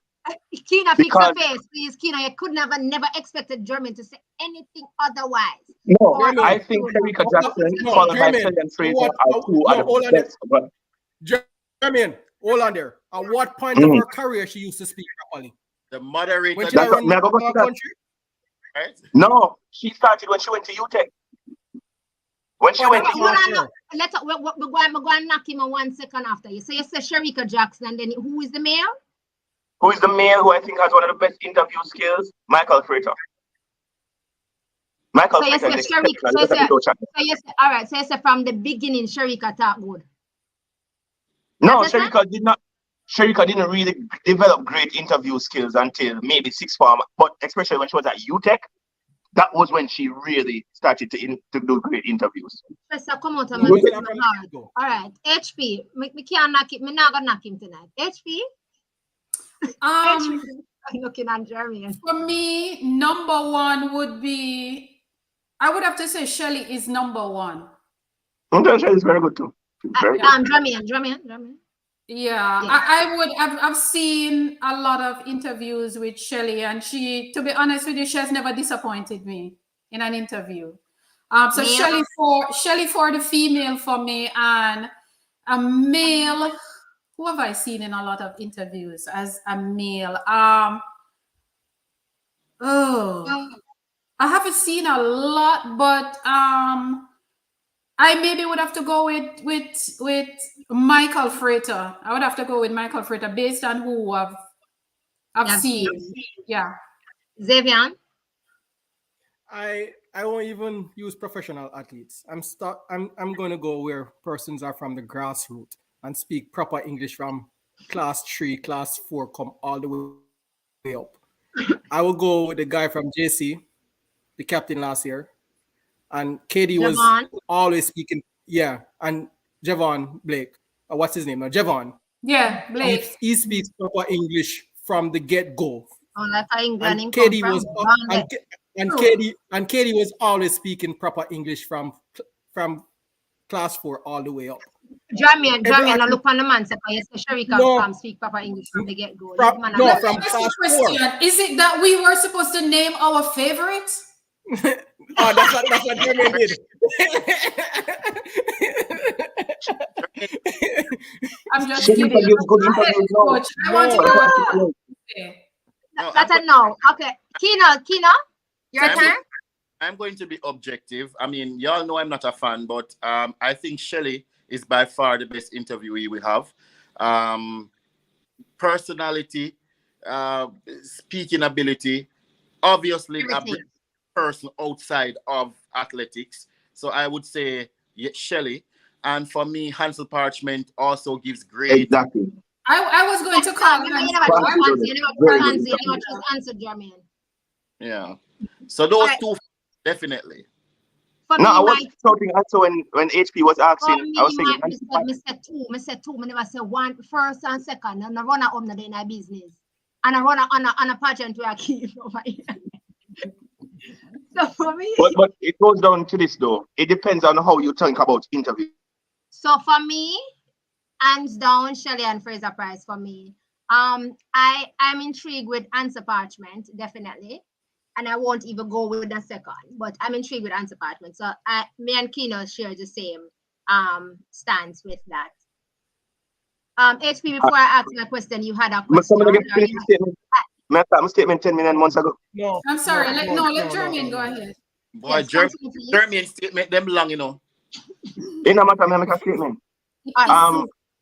But my statement is simply this.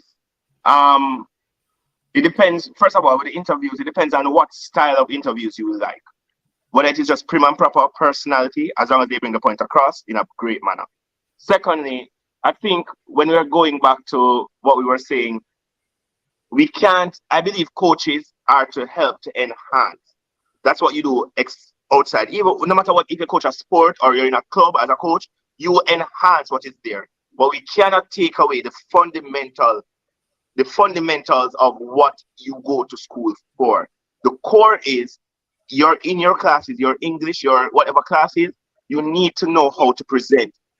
Your guidance department is important. Your coach is not your psychologist. You need a guidance counselor. These are the things that are important, and the fundamental roles of schools, we can't take it away from them. But Jeremy, I'm going to knock you for that though. We have athletes that will not take the book. Will not take what? No, will never take the book. You can't teach them 1 + 1. The book is not their strength. But here's the thing: teaching you is not the book. But then my book is my guide. No. I have seen superstars come through KC that can't do a test to pass them life. The only person them listen to is their coach. What you tell a student there? What you tell the coach? The coach realized that their responsibility and roles has changed. So either they do the work or they find somebody to help them. I'm not asking the coach to teach them English and maths. Put a system in place to make sure athletes, when they finish 5th form and finish 6th form, they are able to read and write and understand proper English or basic contract. One thing I will agree with HB tonight is that come next school year. No, just one for now. Just one for now. But come next school year, J3A and Bobsy Grange. No, and I'm calling Bobsy Grange out now. We have a lot of junior athletes, 16-year-old and 17-year-old, that are signing contracts, that are going into big people world. Find an institution or find people and put in place to protect our youths. We have advocate for every different thing. Start put advocate to protect our youth. This industry is preying upon our youth because it's cheap and them don't understand, and we need to fix it. We need to stop sell out to youth them to all of these industry and superpower countries to buy into something that is not benefiting us only financially. It's only benefit and right now one knock a couple of the agents them that are former athletes and are buying into these contracts when they sit down with the athlete and they know the struggle and say, yo, listen, even though it value $5 million, me I go advise you against it. Or if me I go advise you, this is what you need to do. Then we only think about the bottom line, which is the money. We are losing our athletes because of these contracts. Zavian. Yes. You hearing me? You guys hearing me? Yep. All right. Yeah. So, as you all know, currently I'm a manager in hospitality, right? And whilst it's not my job to teach my staff, I take the time out to do it. And it's, I know it seems contradictory, but I'm getting to my point. When you're a coach, and I agree with HPI, the system needs to change. But when you're a coach, and not just the coaches, but the institutions at large, their only priority for these athletes is to ensure that they maintain a particular average, which in many cases is a C. It's not even a C. Is so that that a 45 Kino? A 40, 45. not even 40, it's 40%. And most of them, the find teacher something. give them grades so they can play. so that they can continue to participate in the sport. So I know that we are advocating for the change, but it is not a priority for them, and that is why we have so many. It's like this conveyor belt sending out all of these athletes who can't speak, they can't do whatever, because the priority for the school and the priority for the coach is to make sure that these athletes are running, they are injury free, and that they have the minimum requirement so that they can continue to do what they are doing. You understand? So not everybody will go the extra mile. Somebody will have to convince J3A, and it's not just J3A. This is a worldwide thing.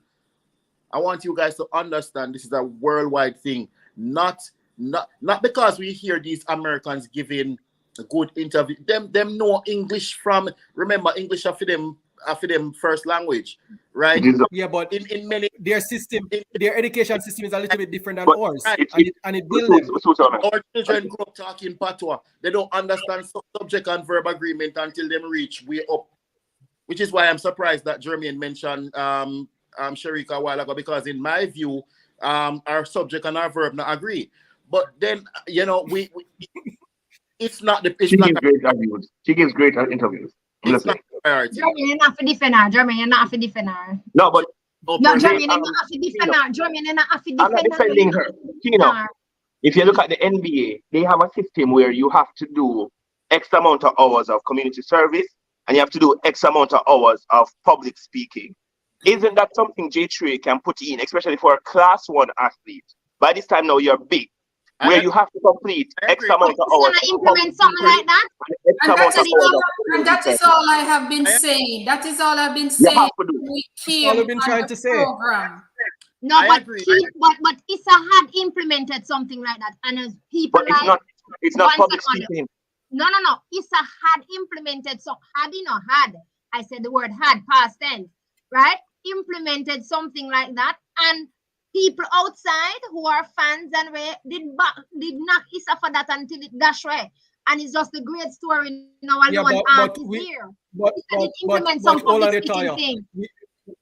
We had Gregory Artin on the program that J3 wouldn't even allow him to speak to coaches and speak to athletes, not give him the permission or allow him to be a part of a program. So if HP and myself decide, say we're going to write a plan and we want all of the high school athletes before champs, J3 is not going to allow us, because I'm going to ask you what the end means to the end. Sometimes you just want their name and their title sponsor to go along it so we can do what we want to do. We're not asking them for no money. We're not asking them for funding. Is it then that we need to take the route of asking the Ministry of Education then to implement public speaking as a for example, as a subject area? Who will teach it? You have teachers? You have teachers. Yeah. Are they going to get paid to do it? I don't think we have to go that far. They're going to get paid to do it. I don't think a lot of the extra stuff that you do outside, once it's academic related, you are paid or given a stipend.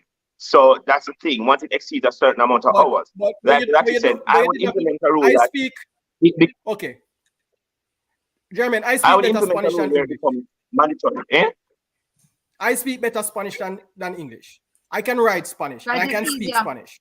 And because it's easier. You know how that end up work for me? Because all of my form teachers throughout high school was Spanish teachers. And you know what she did every morning? We have to talk everything in the class in Spanish. Good morning, everything. She wouldn't allow us to speak. The English teachers take this thing for granted. And this is a fundamental problem with everything. This is growing up. We don't speak enough English in school. Everything is like... Let me just fix that, Zavian. And they don't necessarily have to speak standard English, All they need to do is to get their point across. So, like for me, I speak a lot of patois. You understand? I speak a lot of patois. But depending on who I'm talking to, I know that I will have to formulate everything so that they can understand. But now when me and my friends talk up here patois, we are chat. So even if you're going to use agreement, Kino. you should be able to get your. It's not how they talk that is a problem. Is them being able to get their point across when they come to that finish line. And the interviewer said, "Tell me about your preparation coming to this race." I just came out. My coach. Kino go answer for the HP. Kino go answer for you. Yeah, I just I just came out here and I trusted coach, and I'm thankful that I'm injury free, and I know the question no answer. But Kino, there was a girl at Carifta. They asked that question. We have and she was. I thought it was an amazing interview that she did. When she came out and said, "You see this? Me not prepared for this." She's talking about the weather, but it was so humorous. And then after she got that point across, she came out and said, "Well, the work had to be done. I had to come out here and run the race. It wasn't the best." Understand the question. You have to understand. It was humorous in the first when she said, "This me not prepared for this. That was." But then she got to the point, and those are skills. That's one of the things that Shelly and Fraser has very good about her. She gives you an answer, but she adds personality to it, which is another part of being an interview and being an interviewee. And these are the things that need to happen in teaching. This is what you need to do from you are in the high school level. School prepares you to go out there and get jobs. How are you going to get a job without being an interview? How are you going to get a loan to start a business without being an interview? I think they are just shy, and we need to pull them out by, find a way to get them to speak, to talk, to verbalize, and to verbalize with words and not jargons, because that is one of the problems. You know who is very shy? Hanser. You know who give great interviews? Hanser. No, the beauty about our problem is that we have a group of athletes. We know where the problem is, and we can start fix it from where it is. Yeah. Mm-hmm. We know that we have class 4 girls, and we know we have class 3 boys. Forget about we reach class 1 and 2 already. Can we pull? No, Taya. You talk to all of these athletes. You go down a KC and you sit down with the coach. Because we are trying effect change, And you go down and say, "Coach, give me one of your class 3 athletes. Give me one where you think I go through the realms." And you go every other evening and you sit down with him and you and him hold a conversation. You look good enough. You might go start blushing and all these things and start talk nice, And you and him walk by the gate and you and him talk at evening time and him sit down and hold a conversation. When him win champs, and him member say you and him did have a conversation there, you watch. You don't think him will get proper English across? You see, when guys start, when them reach an age where and I think this is away from the point. You see, because females, I'm going to knock some females now. Females lower the standard for these men, for these young men, and the men lower the standards for the female them. You see, because you don't want a man can come up to a female and say anything and she listen and turn her head, and the same thing for the man now for work. If I don't speak a proper English sentence and you not turn your head, me for come good the next time. I saw me grow up. You not pay me no mind if me never talk good. Zavian, I think we have to attack it from, because I know HP is all about solutions. So I'm seeing that. And I think for us to make a dent into what the situation is, we have to attack it from using a 2-pronged approach. And for us to do that, we have to understand what's going on in the psyche of these young people. For one, I heard you speaking about boys a while ago. We live in a culture where boys are told that if you speak properly, if you look a particular way, if you're too clean and you speak properly, something wrong with you. Right? True. Like when me going on a taxi one man and the taxi man said to me, "Say me too clean." It's not like when man look too clean, right? So these things are inculcated in them from they are young. That's a good point. Yeah. Yeah. So you now have to, for us to attack it, we have to not the Ministry of Education, not the J-Trade. We have to find a way to get people of influence into these schools who can go to these principals and these teachers and these school boards and say, "Listen, these athletes are representing the school, they're representing the country, right? And anything there and everything that they do is a reflection of this program, of the school, of the principal, all the donors. I have this project that I want to start. This is, you know, this is something that's going to be beneficial. These are the basic tenets of this project, and I want you guys to try and buy into it. We're going to try to ensure that all our athletes are at least B standard students who can hold their own, because I don't think the challenge is really expressing. I think why they don't express themselves well is because they don't comprehend what is being asked in the first place. Lack of comprehension. So it's just like we were talking about a while ago. The athletes don't answer what they're being asked because they don't understand what they're being asked. You know, so we have to find a way now to go into these programs, go into these schools, pitch some ideas to some of these people and say, listen, we have the best interest of the athletes at heart. They might not buy into it wholeheartedly, but you can pick off one or two over here. So I want coach might say to you, say, all right, so you want to look one day over there, say, give me a whole heap of trouble every day when he come at training. See if I can just sit down and work with him for 1 hour a day time. It can work. And stop lowering the standards. Issa and J3. Stop lowering the standards. The youth them can get 50 average or 60 average. You need to get 50 to stay in the school, for Christ's sake. My gosh, man. The 40 thing now work. When you lower the standard and say you only barely need to make it, it says that you're... I same thing university said to Jermaine, but it's the same thing in university. 40% if pass marks. So why same thing at university, though? Exactly. It is no, but here's the thing. University says 2.0 GPA. 2.0 is 50. At least university standard a little bit lower. You understand? Jermaine, you want me to tell you a little secret with me? I go go accept. The teacher them did annoyed with me. You want me to tell them? You said me done work and tired. I mean know exactly if you do forget 50. Me not stress myself out. Look here, is it hard as 50 to get? Bear that in mind. Trust me. I am a UTech girl and I can't tell you. 50 was a pass mark and it was the hardest 50 to get. Believe me.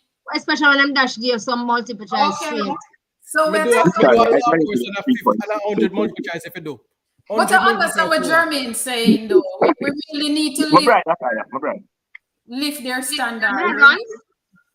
No, that's why I made a statement. That's why I gave me a look. I said I graduated at 3.6. I mean, Jermaine, your bride too. We are here, and I know J3 is listening, Latoya. My GPA was better. Good. Next, continue. All right, Latoya, J3 listening, right? I want to hear what is coach GPA. Coach GPA. 3.9? Yeah. Okay. That's see if it's money. Forget that. Sorry. We're rolling, coach. Well, that would have worked too. Coach, you and I rolling together.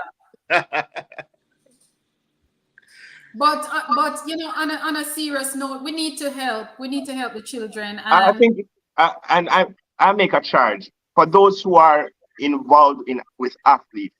Can we know you have your boy over there. As much as you can, encourage them to get public speaking help, learn interview skills. They are Toastmasters. $2,000 for one class. My God. Even me, I can teach them. I can write a script and write the answers. I mean, you have people who can do that. And I'm sure they're past athletes because I know Dr. Horton is one of them. You can literally reach out to them. They can help. You have so many former athletes who want to help in different ways. I can even hold. You know what I'm going to do starting next track and field and we can do it next track and field season. We can have an online speaking class and invite athletes to come on to it, and we help to teach them, ask them questions pertaining to their craft and their race and whatever, and get them to answer it in a certain way. We can give them a little research and let them come back and present it live to build up their confidence. And teaching skills, interview skills. If you're a charismatic person, HP and Track and Feelings will be hosting some conferences so that athletes, especially juniors, who wants it, so we can start there and bring them up. I think we can help them. And teaching them the type of person that they are. Because, again... Because depending on the type of person, you know that determines the interview or the type of interview you're going to give. So, Shelly and Veronica are two different people. Veronica is not going to run a joke in an interview. Shelly is. But both of them get their... Let me not use Veronica. Bridget, Foster, and Shelly are two different people. Bridget will get the point across in a more innocent, playful manner. Shelly is a walking joker. But she gets the point across. Then you have another athlete like a Terrence Stewart, who's a little bit more serious. But then you can incentivize. You have to incentive. This culture wants something for something. You incentivize it. You have to put best speaking athlete. And it's only no, we're not talking about us. We're not talking about us, you know. We're talking about corporate now. Because you give them everything to run fast and everything, but nothing for self-development. You have to put other things in place. Best athlete, what grade you have with your gold medals? What match? You have to put things in champs to make people aspire to these things. Because you can be the champion, boy, and you not have a 60 average. But look on the JC captain. Look at the JC captain. He's barely spoken about. And this dude have what, 13 subjects? 13 subjects. And he's the brightest man in his school. And nobody talks about it. But they talk about next season. Exactly. Let's talk about such girl. Go ahead, Kino. Reinforcement. But at the same time, we have to be careful how we do it. I don't subscribe to the view of, making it into a competition thing, because you have to think about both ends of the spectrum. Yes, we are working toward getting, people to a particular level, but what about those who just can't reach there? This is exactly why the Ministry of Education has programs in school now, the CAP program, where, most people, well, all students have to have some kind of vocational subject. And they have to go to sixth form. Right. So we have to be careful. You don't want to solve one problem and create another down there. So when 10 or 15. But Jermaine, I have a question. Hold on, Kino. I have a question. You said all students must go sixth form. So how the system is allowing? No. How the system is allowing 16-year-olds to go pro? Because they're not going into the university level. At the end of the day, 16-year-olds. But a criteria said that you cannot leave school before you reach a certain age. You cannot leave school until you're 18 or 7 years. That is the reason why 16-year-olds are now going pro. So therefore, you're not supposed to be allowing a 16-year-old to go pro because the land says must go. Even though the Ministry of Education has constituted that law, the law in Jamaica states you are able to work at age of 16. Yes, but with parental consent. Which one comes first? The education law is one thing, but the law of the nation is another. So what needs to happen is both of them need to come together and say, okay, you can't leave school until you're 17, 18. You can't work until you're...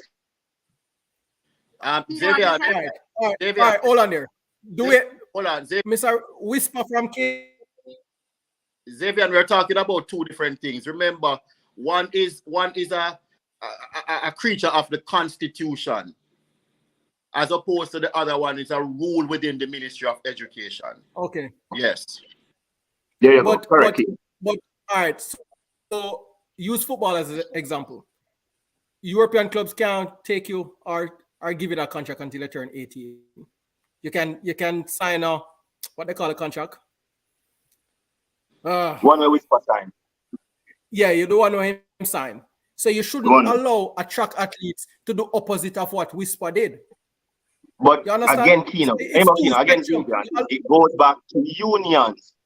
Football have a union. World body have a union where said this is the law across the board. Same thing in the US, you can be a part of them academy, but you can't play till they are 18. Track and field don't have a union. Okay. So we need to whether you play in Europe or you play in the US or you play in Saudi Arabia, the governing body of football and the union of players says this is the rule. It's done this. Garth Gale. Right? Track now have a union. What you said, you know? I'm saying track and field has Garth Gale. God knows. I think JHA need to start look at rules and regulation to protect our junior athletes and not allow these organizations, multi-billion organizations, to come and buy out the product of our island. We're gonna suffer. If a government that divest everything in our country, you think say JHA now go do the same thing? Everybody neck want get big. Okay. Everybody want them neck get big. Fundamental. All right, Zavian, what's your problem? So, go again, HP. No, I'm just saying we have a serious problem overall, and it's just that the kids are the ones, at the end of the day, who is going to suffer. The kids. All right. And if I can get you at 17 for $5 million over 5 years, I don't have to pay you what you're worth when you're successful at 23 because you're under contract. Okay. NBA has the greatest rule. One and done, you have to do college for a year. If somebody sleep with a person under 16 or 17, it constitutes rape. So the mere fact for me is that if you allow these multi-billion company to give our young athletes these contracts, it's constituting raping our athletes. But they're giving those contracts based on the parents' consent. So that's half of the parents.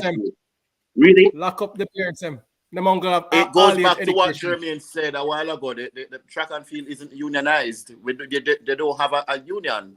So it's going to become the sole job of the parents who themselves, as you say, some of them can't read. Some of them are not exposed. And let's be frank. How many of us, bright people on this live, are exposed and can comprehend and understand fully legal jargons? How many of us? How many of us? So as HP said, it's a sad state of affairs. These people, it's going to continue unless somebody really rise up and do something about it. But then the powers that be as well, they're not allowing anybody to infiltrate the system that they're not going to allow us in. They're not they benefit from the system. Allowing anybody to do that. Yes, you're clapping Kino, HBS. You're clapping Kino. That we definitely agree with that. Yep. HB, JHA will never let you or myself into to be mentors to these young athletes, to teach them money management. And this is why my approach is to work with the schools individually. You have to do it on a that's micro, much better. You have to do it at a micro level. Yeah. If you're needed, you can always come to my school. Yeah, I can tell you that from. Yes. And as I said before, I am really targeting the schools that are less fortunate. The schools that you don't even hear their name at champs, but there is a school.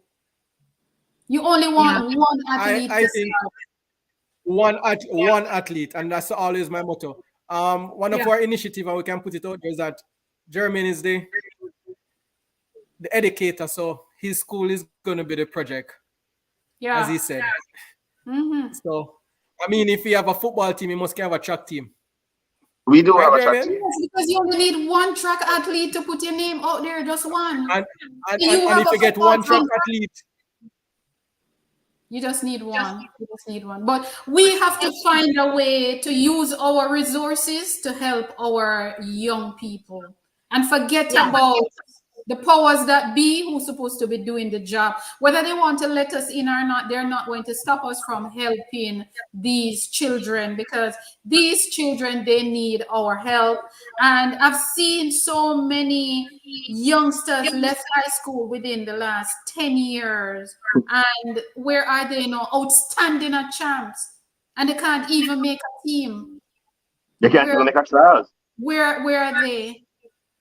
Nobody cares about them. Why is it that we do not have a system to talk to them, just to give them some good advice so that they can make informed decisions? That's all they need. You're in fifth form, you're about to graduate. Have someone come in and talk to them. What do you want to do? Okay, sir, means I want to go pro. How do I do that? Okay, sir, mom, I want to go to university. How can I transition from here to there? Most of them don't know. And you know, HP, that's an excellent point you're making, you know, because I can think of Ramon McKenzie, who was just sensational back in his days. I know. You know,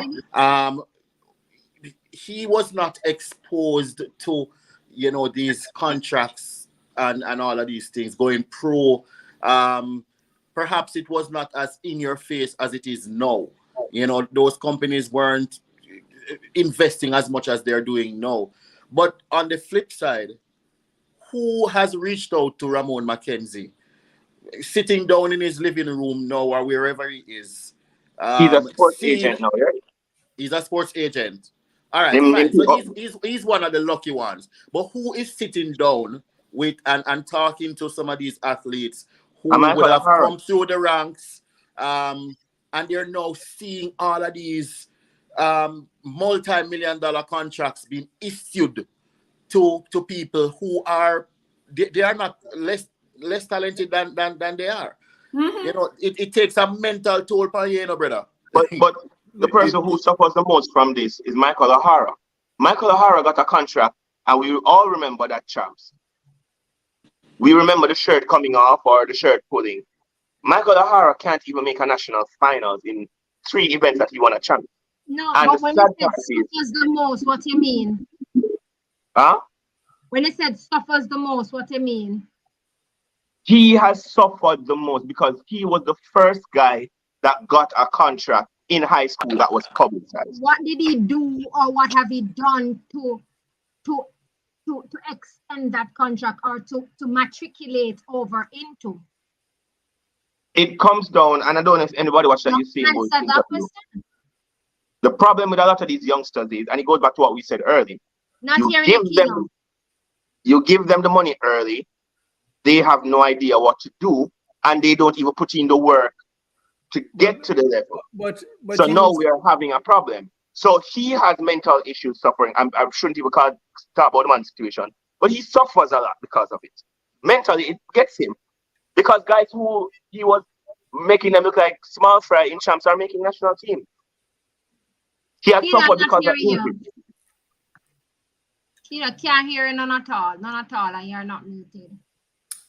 And this is why we have to start educating them early. So by the time they get to the level where they're leaving school, they have a full understanding of what they need to do. People keep saying the athletes need to know, the athletes need to know. How are they going to know if somebody not telling them? So we need to start the educating now, start the discussion now.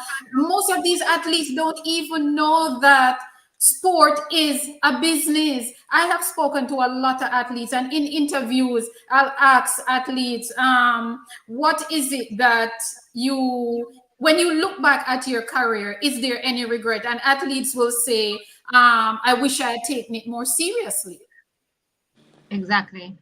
Because they don't know. When look here, when I was 20, I never know what I wanted to do. And these are 16, 17, 18, whatever. My father had to send me to a boarding school at age 20 to get me to make up my mind where I want to go in life. So I'm just sharing that with you to say a lot of times youngsters, they're there, they're doing well, and they're going to school, and the hype, and all the girls want the boys and all the boys want the girls and whatever, but they don't really understand themselves as a brand and what they need to do in order to get to the next chapter. Because in Jamaica, we don't teach anything as a business outside of the traditional occupations. So guys growing up in music don't understand that it is called the music business. They have the talent, but they don't know the business. Guys growing up in sport don't understand this is. There you go. Understand. It is the business of sport. Yeah. So why is it that LeBron James is a billionaire and still playing basketball? Why is it that Usain Bolt could earn over $100 million from Puma? Why is it that these things are? Because it is a business. We have the Jamaica treat talent and athletes like them treat box sites. The product is not in the box site. The money is not in the box side. The money is not in champs. The money is not in world juniors. The money is in aluminium. And you need a structure to create aluminium. We don't have any structure to create athletes. That is why an athlete will leave high school and wonder why his career is not going anywhere at 25, because he never understood about team, preparation, diet, understanding about being a... We don't teach basic skills that things are business. Unless you're an engineer, a lawyer, a doctor, and maybe you start one business. Even in Jamaica, the shopman don't even consider him shop a business. It's a hustle. Yeah. It's a hustle. I agree. And that's my concern, though. That's why I said earlier, until we understand sport as a business, we are going to be having this conversation over next year, the year after, and over. That is exactly why we need people like Carol Bernard to Carol Beckford. Carol Beckford. I'm sorry. Yeah. Guys, you have to forgive me. I'm just driving from Ochi. I'm tired. But you're right. Carol we Beckford. need people like Carol Beckford from me a boy until now. Yeah, but Kino, you don't need the Carol Beckford. You need the next generation. Carol can't talk to a 16-year-old. We have HV chat here. Carol cannot talk to a 16-year-old. No, as it relates to the business of track and field. No, I know that, but a 16-year-old is not going to listen to somebody who is in their 60s. They listen to HP, they listen to Zavian, they won't listen to Carol. So you need we need the next generation. As it relates to the organizational level. So Carol is there to speak to the government and the organizational level. I understand the generation gap, Jermaine. I understand that. But for you to make a blanket statement to say that a 16-year-old won't listen to Carol, I think that is a flawed statement, because but she said it herself.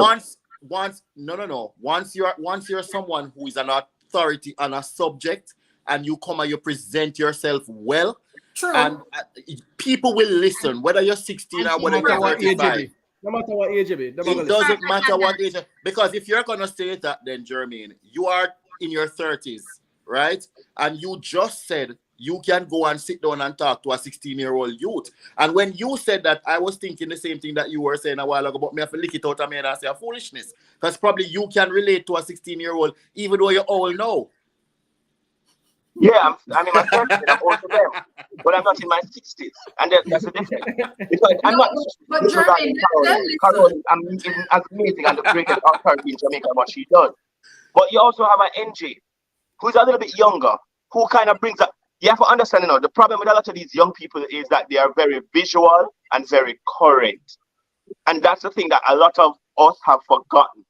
They won't necessarily listen to the old heads because in their mind is the old heads. And have you ever listened or have you ever been to I won't call it a lecture. Have you ever been to one of her sessions, Carol Beckford? Yeah, I did say she's amazing, but that's me. I'm not talking about I think what Carol has managed to do very well. What she does. I think what she has managed to do very well is to evolve with the times. Yeah. Yes. Exactly. Yeah. Yeah.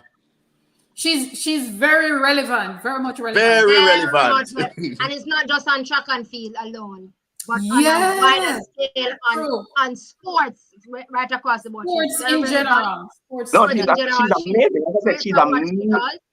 And she knows how to get there. I mean, I've listened to her speak to younger generation from me as well. From Jermaine. Carol is my mentor. Carol is one of my idols. Yeah, younger generation from Jermaine. She understands the business of sport, I think, more than anybody else in Jamaica. Anybody else.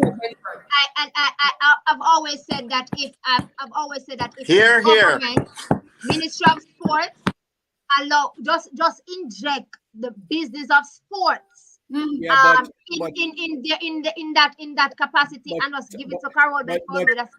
Gosh, man. But Taya, it's a little bit more complicated than that. And as HB is saying, is that we can't look on a macro level anymore. We have to go micro. And HB is going less than what a lot of people is required.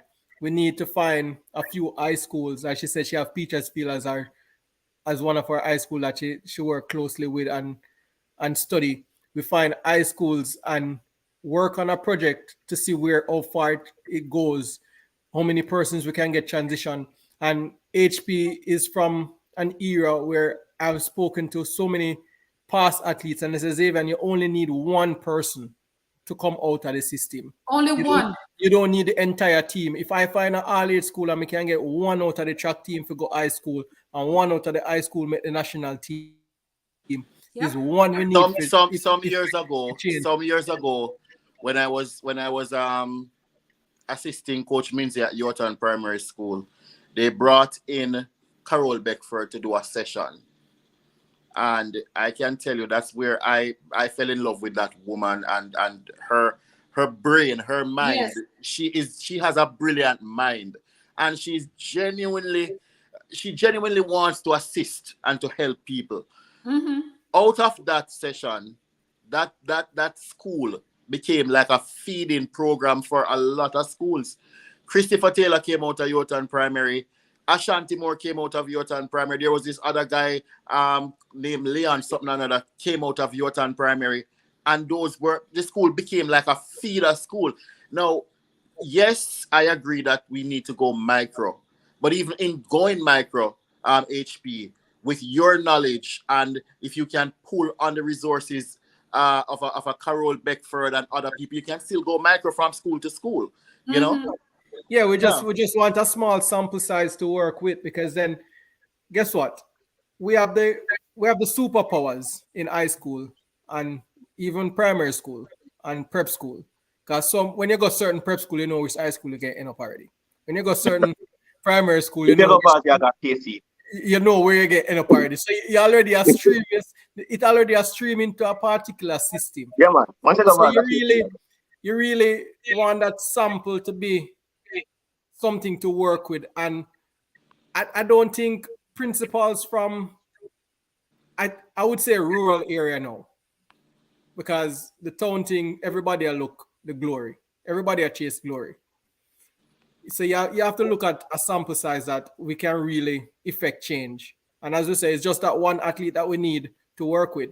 And then my problem is that they need mentors though. They need to, JTRA need to, or ISA need to start finding mentors, set up mentor program for these athletes. You have athletes that are 18 and coach are going to say, oh, you need to come back to high school. You need to come run champs to me one more time. That's a foolish. You reach an age where you can maculate into something else. Go do something else. Try to effect change somewhere else. Try to develop yourself somewhere else. Go to UTech, go do Intercal, go GC Foster, do something else. You don't need to do champs at 16. Oh my God, don't even touch Intercal. No, Intercal is a Intercal system. I've been a part of Intercal when I used to go UTech. Right now, it's not a mess. When you talk about Intercal and where the program is now, I'm so disappointed. No, there's none. I would say there's none. There's none. And that's why I say I'm disappointed. It's weird because in the mid-2000s, Intercal was amazing. Yeah. You had Excelsior, you had UTech, GC, Michael. Intercal was amazing. Yep. And then all of a sudden, we don't know. But before we close, though, I will say, I'll just make a certain statement. And if they're hearing, more of them here. Sekou. This is your last statement. Oh, sorry, this is your last statement. So go ahead. Right, it's my last statement. Sekou, go back to JC. You're a sports agent now. Go back and talk to the youngsters. Ramon, Gar Calabar, all these guys who are athletes, who are now in the business of sport, go back to your alma maters and talk to these youngsters. They need you. Go and talk to them about your success and your failures. Go and talk to them about the business and the mistakes that you made and how to make them better. And so my plea to them, Sekou, Welly, Ramon, all of you, go back to your high school and be the part of the change. I beg you, I don't talk. If they want to change, this is your last comment, so you can speak now. I will agree and disagree with Jermaine. Not all of these persons will effect positive change, because the bottom line for most of them as agents is to make money. So you are sending them to corrupt a 16-year-old mind, it not gonna work. So you have to be careful of who you want to speak to who. They are in the business, but they may not be able to speak on the business. Okay. Kino? Can you imagine sending Juliet Cuthbert back to whichever school she went to sleep? My Lord. Like, you never see something coming. Right, that's a Kino. I know that Kino was going to just drop it. Right, that's a Kino. But anyway, I mean, I agree with HP, and most of us are in agreement. Even though we know what the status quo is, we all want some sort of change. And I think we have a blueprint, and the blueprint is to start from the micro level, infiltrate these schools, speak to these principals, and see how best we can get even one or two from each school. And once the change is seen, once the results are seen, then people will buy into the idea. HP, I just have one question for you, and you just, in your wrapping up, you can just answer that question. What is your prospect? What do you see as a prospect for medals for Budapest? And you can just do the wrap up. Budapest. Let me see. We won 10. We won 10 last year. The highest we've won is what? 13? 15. 15? 2015. 2009, 15. 2015, 15. Okay, yeah.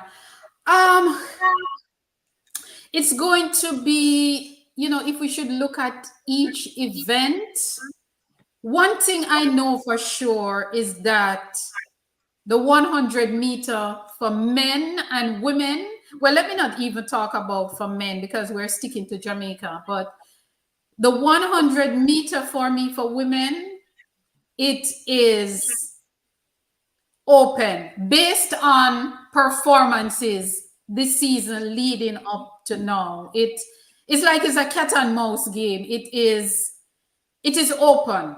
It is open. I think our 1, 2, 3 party is going to break up. That's what I think. The 1, 2, 3 party is definitely has been broken. Yeah. The 1, 2, 3 party is down, but medal haul, maybe we'll get close to the 10. I mean, last year we got, out of the 6 medals that we got in the sprints, the 1 and 2 for women, we got 5. Getting 5 this year is going to be, it's not possible. Yeah, it's going to be tough to get 5 based on performances, because we got 3 in the 100, as you guys know, 2 in the 200, but I don't know if we're going to get 5 out of 6 this year. The 400 meter for women, that is another tough one, I think, because with McLaughlin look like she's going for, Paulina, she goes for, who is on form. Well, not sure who is coming back from Bahrain. Not so sure about, but it's going to be. Oh, Shawnee will be running, guys. She was named to the Bahamas team. Running what we don't know. No, we're running what we don't know. Running what we don't know. Running what we don't know. Okay. I think it's just also a protocol them name her. But yeah. Okay. But Okay. McLaughlin not defending her title. She's going straight for flat 4. So the 400 for women, it's going to be tough.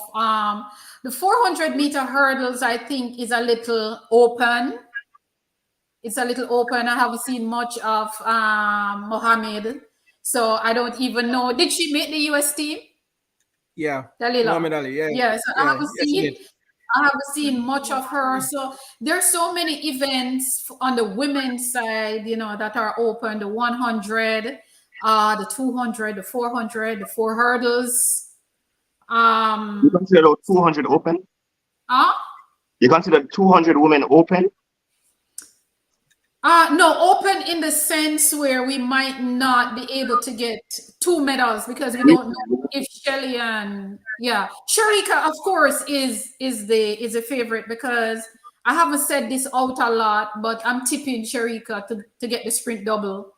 I'm tipping Sharika for the sprint double. She's a product to do it, and I think she can, but she will have to make some changes in her 100 meter, and a part of that changes is leaning at the finish line. She need to find that lean. So the 200. People check VC and Merlin Ati. And on the men's side now, the 4x1 for women. If we know what we're doing, if we don't blunder again, we can win the gold medal. We have it to win it. And please don't ask me how I would set up my last 4. You wouldn't finish talk with Jermaine tonight. You'll go until Budapest and the race run. Because he and I would follow. Based on my lineup, he and I would follow tonight. And Jermaine and everybody will follow. Don't worry yourself. Anna, you alone. Because I would not put nobody say. I would not put Sharika on the anchor. Sharika is too talented to run on the anchor leg. She's too talented. Thank you very much. Sharika is too talented. We need Sharika's talent at the back or on the curve. In a back stretch, on the curve. That's it. Beat and teach, Kino. Beat and teach. I'm just saying. We all agree, just Jermaine alone. I know Jermaine. I know what they're going to do, but I'm saying with her talent, that's my point. We need her leverage. We know what is going to happen, but what I'm saying, we need her. She's too talented for the anchor, man. We need that leverage on the back or on the curve. Round that, so we need it. Not on the anchor. Anybody can win a race. Anybody can win a race. We can win that relay. Jermaine gone? Yeah. But Jermaine, I know what is going to happen. I know. I'm not even going to get into it, but I'm going to say this, and I'm putting it out there. If Elaine makes the team, it's a safer bet to put her on the anchor. At the safer leg. That is what I would have done last year. My team. At the safer leg. Knowing where she's at is the safest leg you can put her on, and you can't bring Elaine on the run. Last year, while I was in Eugene, I was asked the question, how would you line up your 4? And I said, okay, since as we're using Kemba, it would be from Kemba to Shelly to Sharika to Elaine. I would not have put Sharika, I would not have put Shelly against Prandini on the curve, because Prandini is one of the best curve runner in 200, whether we want to accept it or not. But Shelly beat her up most of the time. She just had one race against Shelly last year. What I'm trying to say, Jermaine, I know Lati said not to go in this conversation, but what I'm trying to say, when you are setting up a relay team, you're supposed to put people where they are at their best, where they're strongest. You cannot put Shelly against Prandini. You've ever seen Prandini on a tour? Just like how you would not put Prandini is a Johan Blake. Listen, Prandini is a beast on the curb. Mute him, Taya, mute him, because I don't want him to say a word. Just mute like him. You would not put Tiana Madison from the US anywhere but on the start. You have to do your SWOT analysis and know where people's strength lies and place them there. And so why wouldn't you run Elaine on a curve? If she's not at the best, why wouldn't you give Elaine a short sector? Listen.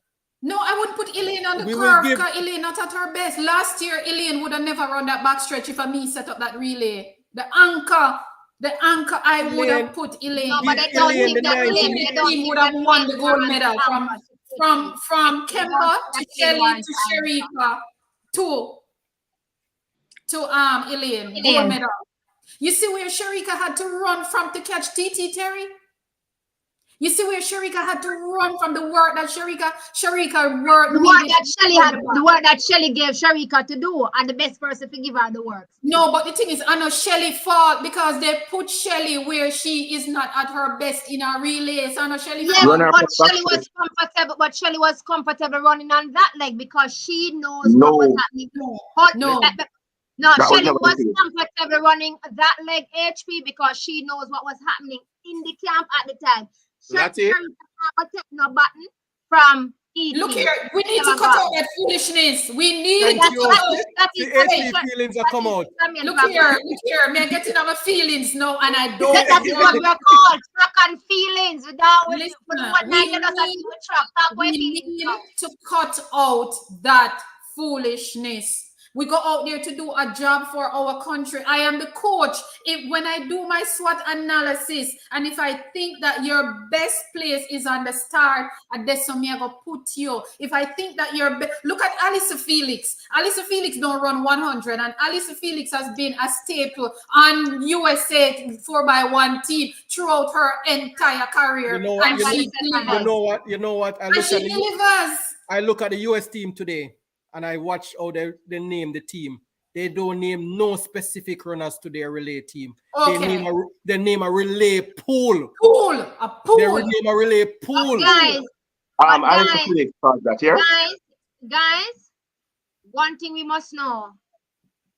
In the US relay camp, whether I think it's either yesterday or this morning, the champion for the 100 meter, Mr. Cranston, got injured. That was yesterday. Yeah, I heard that. Coach, have a point to make. Hello, coach. No. But he's still naming the team, though. I am still naming that team. That you came on because you beat and teach Jermaine. Because I've been saying she never beat and teach me. She give her opinion. But Jermaine knows this. Jermaine knows this, you know. Jermaine, he knows. Jermaine knows this. Outside of Prandini, outside of VC, Prandini is the best curve runner I've seen in my life. That girl is a beast on the 200, on the curve. She is a beast. She run it like a straight line. Look here. Oh. She run it like it's a straight line. Man, she terrible, man. She terrible. It's like how we have a Bartoletta starter. Pandini is a Yuan Blake. Big blunder to put. Is a beast, man. Big blunder to put Shelly against. Let me tell you, Prandini on that third leg did to Shelly what Johan Blake did to Tyson Gate 2012. You know what I'm saying, man? Grab him and pull him back and say, where is he going? Yeah. But you know, I always said Shelly should run the back stretch. It ain't on the curve. Huh? I always said Shelly run the back stretch. He wasn't fit enough for the curve. He wasn't fit enough for the should have get the anchor. The anchor, we would have won with Elaine. You see what Elaine went to Commonwealth and did 2 weeks after or a week after last year? Exactly. She brought us back into the relay. And give one brands. No, but the thing is this, you see what Jermaine failed to understand. Jermaine have the same mentality and now switching mentality. Him just feel like say Sharika to just run the anchor no matter what. Even though we know that's what. Don't misquote me. Don't misquote me. I said we. Even though we know that's what J3 is going to do, Jermaine just believes it, and that's what she forgot. Anyways, thank you so much, HP, for being here with us. We really appreciate you being on here to beat and teach Jamaica no matter what we know. But should I beat and teach you? No matter what we try, Jermaine not get it. So we needed somebody else. Thank you so much. But we really appreciate the conversation. HP, lick it Thank up. you guys very much. Thank you for having me. It was a pleasure. It was a pleasure talking to all of you. And let us help. Let us try to change. Let us do something. Let us help the young people. Let us help them to have a voice, when they go out there. So I don't know how we're going to do it, but we will come together and do it. Yeah, let us feelings and HP.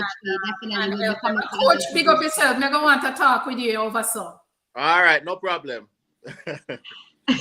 Definitely. So thank you so much all for being here, for joining us, for sitting here with us, for wherever you have us, whether it be in your car, whether it be in your kitchen, whether it be in your bedroom. We would greatly appreciate you joining us and continue to join us. Definitely, we appreciate it all the time when you come along here and have discussion with us as we talk and discuss about the favorite thing that we love dearly to our heart, and that is indeed track and field. We are just 12 days away from our event starting, and that is the Great Budapest World Championship happening in Budapest, Hungary, where we will see things happen where we will see disappointments, but we are about it. We will be getting up and being up early in the morning, being up late in the evening just to see our athletes perform, whether it be representing 876 or the Caribbean or anywhere else in the world that they will be representing. So as we continue to discuss the road to Budapest, we appreciate you being here with us. Please note also that we here at Track and Feelings will be on HP Track Chat on the 17th with her. Madam Researcher is going to deal with our case, but we are great and we are looking forward to joining her over there on her platform as we continue to do what we do best, and that is talk about track and field and also affect while we effect change in track and field as best as we can. Thank you all so much for joining us. Good morning, good evening, good afternoon, and good night to you, wherever it is that you're joining us from. We appreciate it. See you next time. Same place, same time. Remember to follow us and our YouTube channel at Track and Feelings or on here at Facebook at Track and Feelings. We appreciate it. Thank you all. Good night.